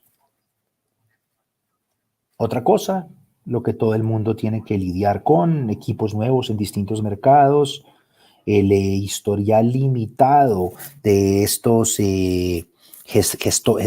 gerentes de fondos también es pues muy un riesgo que existe, por supuesto. También preguntó sobre los sectores que vemos que son importantes. La mayoría, al menos antes del COVID, los sectores realmente estaban relacionados en distintas clases y tienen mucho potencial, estas clases medias de los países y las clases emergentes. Pero yo diría lo siguiente, a pesar del COVID, pienso que el COVID va a pasar, las cosas van a mejorar, pero desde el punto de vista de inclusión financiera en la región es muy baja en muchos países y en muchas regiones. Está más baja de lo que sería en otras partes del mundo. Entonces, las herramientas de la tecnología, las herramientas que trae FinTech, las herramientas que trae otras tecnologías financieras para apoyar eso, realmente han estado explotando en el buen sentido de la palabra y pienso que eso es algo, una excelente oportunidad de inversión. No pienso que estemos en ningún tipo de estatus estilo burbuja. Hay buenos jugadores en el mercado y otros no tan buenos, pero el potencial está ahí, en ese tipo de tecnología. También hablo de desempeño.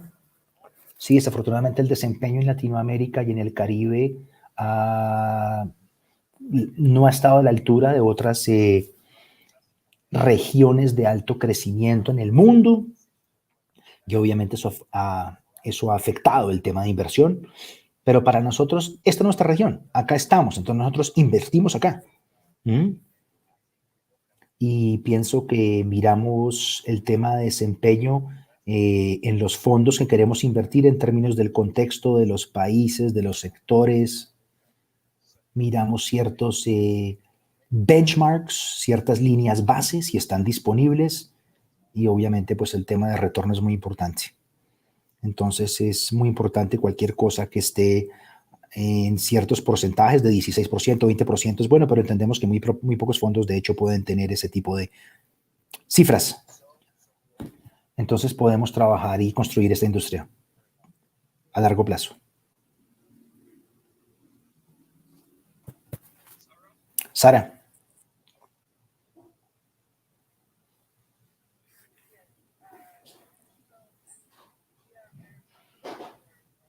Sí, somos un inversionista muy similar a IFC y IDB.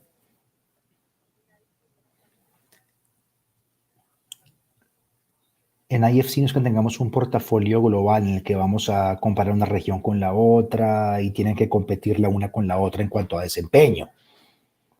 Nuestra misión y nuestro mandato es apoyar el desarrollo del sector privado. Entonces estamos presentes en la TAM y estamos presentes también como inversionistas. Por ejemplo, en la crisis de 2016 en Brasil, donde todas las inversiones norteamericanas estaban siendo sacadas del país y el levantamiento de capital estaba casi muy muerto, IFC comenzó a entrar con inversiones y con exposición a los fondos brasileros.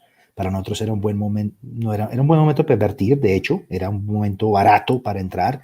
Incluso hemos probado que si podemos gestionar bien estos ciclos, pues realmente va a ser bueno a largo plazo. Pero también tenemos una misión para invertir, por ejemplo, en regiones más comerciales de la TAM, por ejemplo, Centroamérica, el Caribe. Siempre estamos buscando los socios adecuados y nuevamente mirar cómo balanceamos el riesgo con lo que dijo Andrés. Es muy importante ver el historial de los fundadores, de los inversionistas y mirar el tema de integridad para nosotros es demasiado clave. El tema ambiental también y social. Entonces para nosotros es clave tener estas buenas prácticas. Cuando invertimos en este tema de capital privado es como un matrimonio, es a largo plazo, así que tenemos que estar seguros de nuestros socios, tenemos que estar seguros de que pues todo ande bien, porque una vez que invertimos es a largo plazo. Entonces, a pesar de los demás riesgos de la región, y a pesar de que estamos usando esos parámetros en la región, pienso que lo más importante es mirar el tema de transparencia, de INS. Eso es. ¿Hay más preguntas? Perdón. En términos de sectores que puedan ser más atractivos en la región. Sí. En términos de sectores, repito, estamos buscando fondos de capital privado de distintos sectores, porque para nosotros es un tema de. Por eso nosotros comenzamos, por ejemplo, los fondos regionales. Los fondos regionales dan diversificación en términos de contactos locales y macro, pero también en términos intersectoriales y en términos de exposición sectorial. Entonces, cuando estamos mirando los fondos de capital privado, generalmente no somos muy selectivos en ese tema. Preferimos fondos que sean multisectoriales y que por esa razón puedan traer una buena diversificación.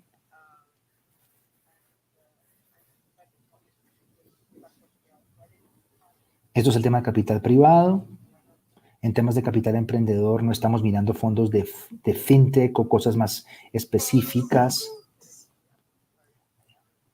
Miramos un tema también multisectorial. Y como dijo Andrés y José, vemos el capital emprendedor como algo muy interesante porque de alguna manera nos entrega un efecto contracíclico tradicional. La tecnología obviamente es mucho más resiliente y tiene unos ciclos distintos. Entonces es muy interesante para nosotros esto. Estamos bien emocionados con el potencial que la tecnología está trayendo y también cómo esto puede ser eso globalmente. Gracias. José, usted es el tipo duro en esta ronda porque usted es privado, entonces usted puede estar mucho más enfocado en el retorno a la inversión y me imagino las discusiones que ustedes tienen en sus comités de inversión con respecto a cómo lidiar con el tema de la moneda. Sí, ustedes dicen que esta región requiere un entendimiento muy peculiar. Entonces, de pronto usted, José, tiene una perspectiva distinta, ¿no?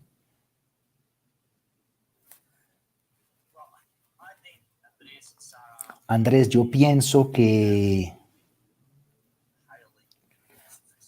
Andrés y Sara tienen un bastante sofisticado motivo que mueve sus decisiones como inversionistas. Y pienso que debe ser bastante interesante no solamente entregar retornos, pero también entregar el aspecto de crecimiento del sector y los beneficios que eso trae para el ecosistema que vive alrededor de esos sectores. Entonces,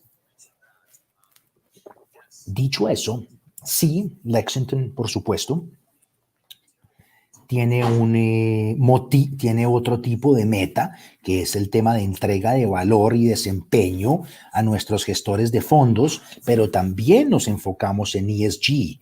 Y ESG también es un valor muy importante y es un pilar, bien sean nuestras coinversiones o nuestras inversiones primarias o secundarias. ¿Mm?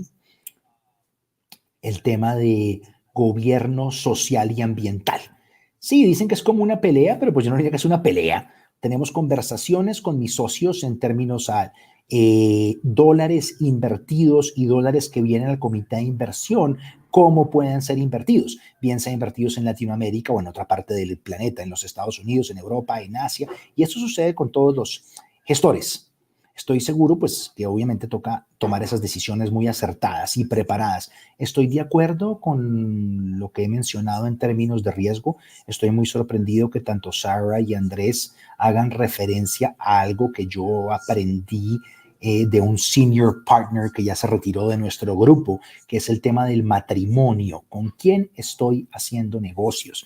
Esto es un matrimonio. ¿Con quién estoy invirtiendo? ¿A quién le estoy apostando? ¿Y con quién estoy poniendo mis inversiones? Si uno comenzó una relación de 10, 15 o 20 años, es muy importante saber con quién estoy entrando en esa relación. Y ese es un factor de riesgo en cualquier parte del mundo, incluida Latinoamérica.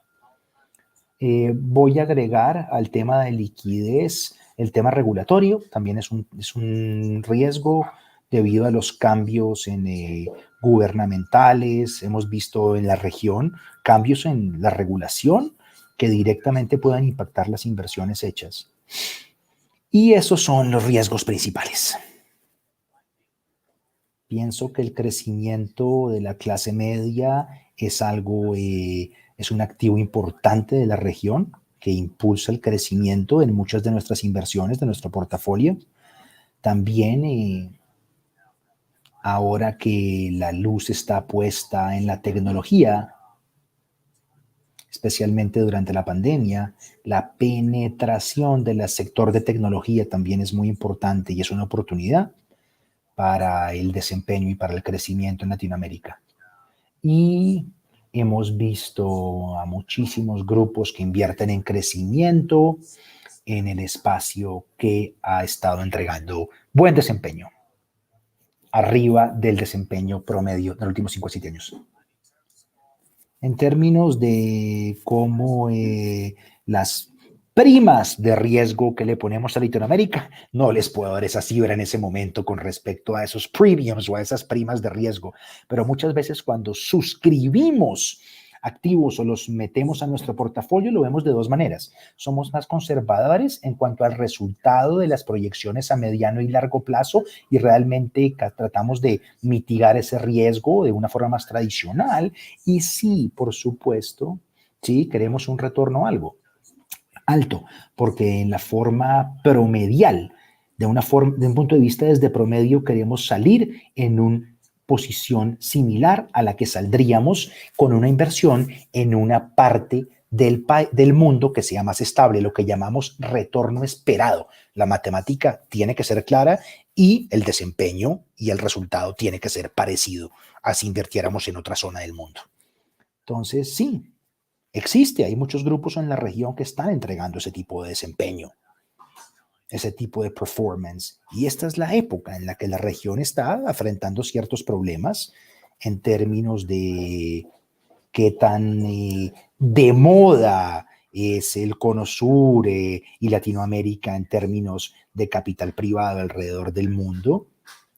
Pero entonces es precisamente el momento adecuado para invertir, porque más adelante va a ser muy tarde y ya pues estaremos en el ciclo incorrecto. Entonces yo soy muy optimista con las oportunidades. Gracias.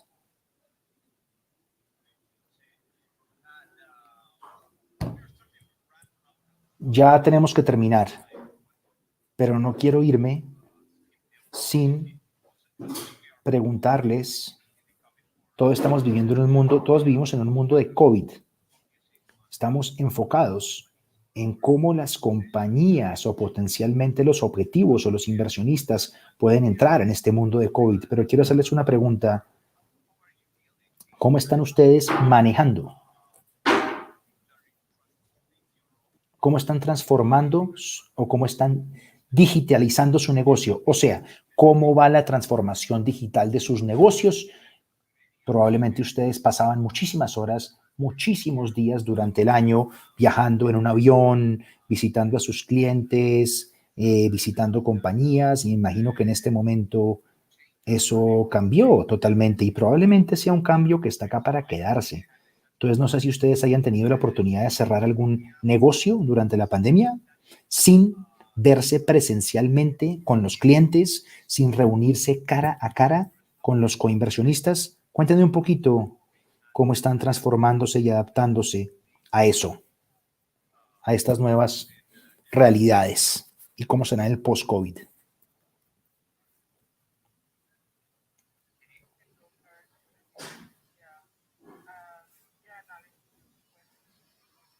Es difícil. Todos estamos trabajando desde la casa, saltando de un cuarto al otro, saltando de Microsoft Teams a otra plataforma, todo el día. Pienso que es difícil para el capital privado hacer esto porque el capital privado es un negocio de gente. Hay que reunirse con la gente, hay que ver a los equipos, hay que poder sentarse, ver, visitar, ver la interacción de los equipos. Entonces, a pesar de que es interesante el uso de la tecnología con respecto a transformación digital y con inversiones online, la hemos hecho desde que comenzó la pandemia. Entonces ha funcionado, la hemos logrado hacer de una manera buena, hemos podido cerrar negocios y hacer nuestro trabajo, pero pues pienso que es más fácil cuando uno conoce a la gente cara a cara, va a ser más difícil, o es más difícil si esto continúa, va a ser muy difícil para los equipos nuevos, para las compañías, levantar capital, la verdad, con equipos que nunca se han podido ver cara a cara. El contacto humano es demasiado importante y pues va a tomar mucho más tiempo los ciclos de inversión si seguimos así, si seguimos en estas.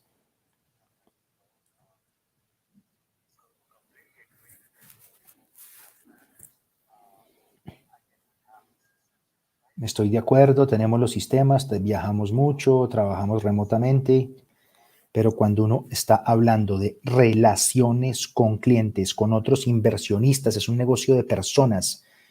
El lado bueno es que digamos que podemos llegar a muchos más lugares que antes no podíamos llegar por tiempo, vía Zoom, pero pues no se pueden ver cara a cara. Nosotros, como IDB, hemos incrementado nuestro presupuesto este año para apoyar al COVID. Entonces, no solamente con los fondos hemos hecho más negocios y hemos estado haciendo más negocios virtuales. Hemos hecho todos los procesos de due diligence virtuales. Los fondos que estamos cerrando este año era porque ya los conocíamos. Estamos haciendo algunos due diligences virtuales, pero ojo, con equipos que ya nos habíamos reunido anteriormente, ¿no? Esto es distinto. Entonces, mirando hacia el futuro, pues por supuesto va a ser más difícil hacer due diligence y conocer la compañía, tener realmente una sensación de cómo interactúa el equipo, cómo ven su estrategia, cómo ven su futuro. Va a ser más difícil hacer esto, pues, uno, conocer a los equipos y hacer el due diligence o la auditoría va a ser más difícil a futuro. Como digo, hemos cerrado negocios, pero con auditorías que ya veníamos haciendo antes, con equipos que ya conocíamos, pero es un reto. De acuerdo, Ignacio.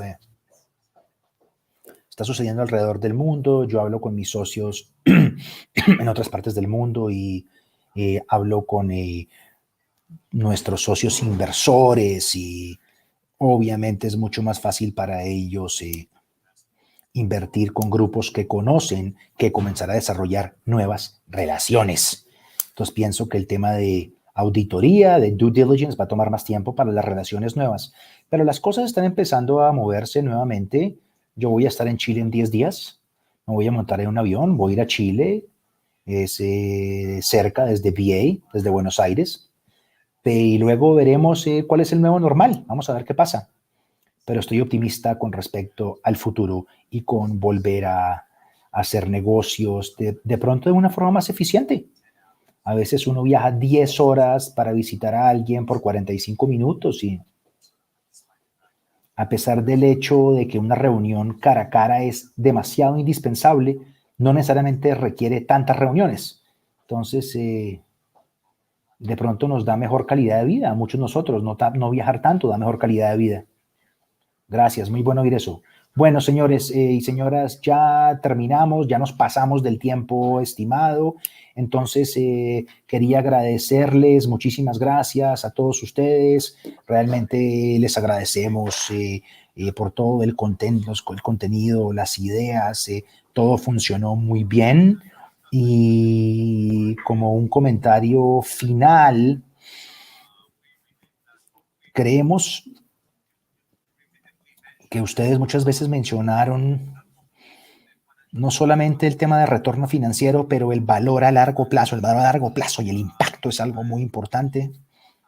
Y cada vez es más importante en la agenda que ustedes tienen como inversionistas, especialmente con IFC, con IDB, pero también para el resto del mundo de inversión privada, también es muy importante, de capital privado, y hay que ser optimista con respecto a la región y con respecto a los sectores que estamos viendo. Ustedes ya hablaron sobre el tema de capital emprendedor, hablaron sobre el tema de la experiencia de los emprendedores y el enfoque que tenemos en la región, el tema del sector de la tecnología, el cual está muy bien desarrollado y tiene mucho potencial para continuar creciendo. Entonces, muchas oportunidades que vemos a futuro para poder ser exitosos en esta economía global. A pesar de que aún tenemos algunas tareas pendientes en el sector público y privado con respecto a generar mejores condiciones para tener éxito en la arena global. Muy buenos mensajes, muchísimas gracias. Tenemos que salir adelante de esta situación de pandemia, pero lo que hacemos acá, no solamente en temas de commodities, pero en el verdadero IP, propiedad intelectual y la tecnología y todos los ecosistemas que nuestros países tienen y están construyendo, están alineados con la estrategia global. Probablemente el reto sea seguir trabajando de esta manera y realmente desarrollar y conseguir las habilidades para tener más visibilidad en el contexto global y ser exitosos en ese sentido. Gracias, muy amables. Fue un placer tenerlos hoy. Muchas gracias. Nos veremos pronto.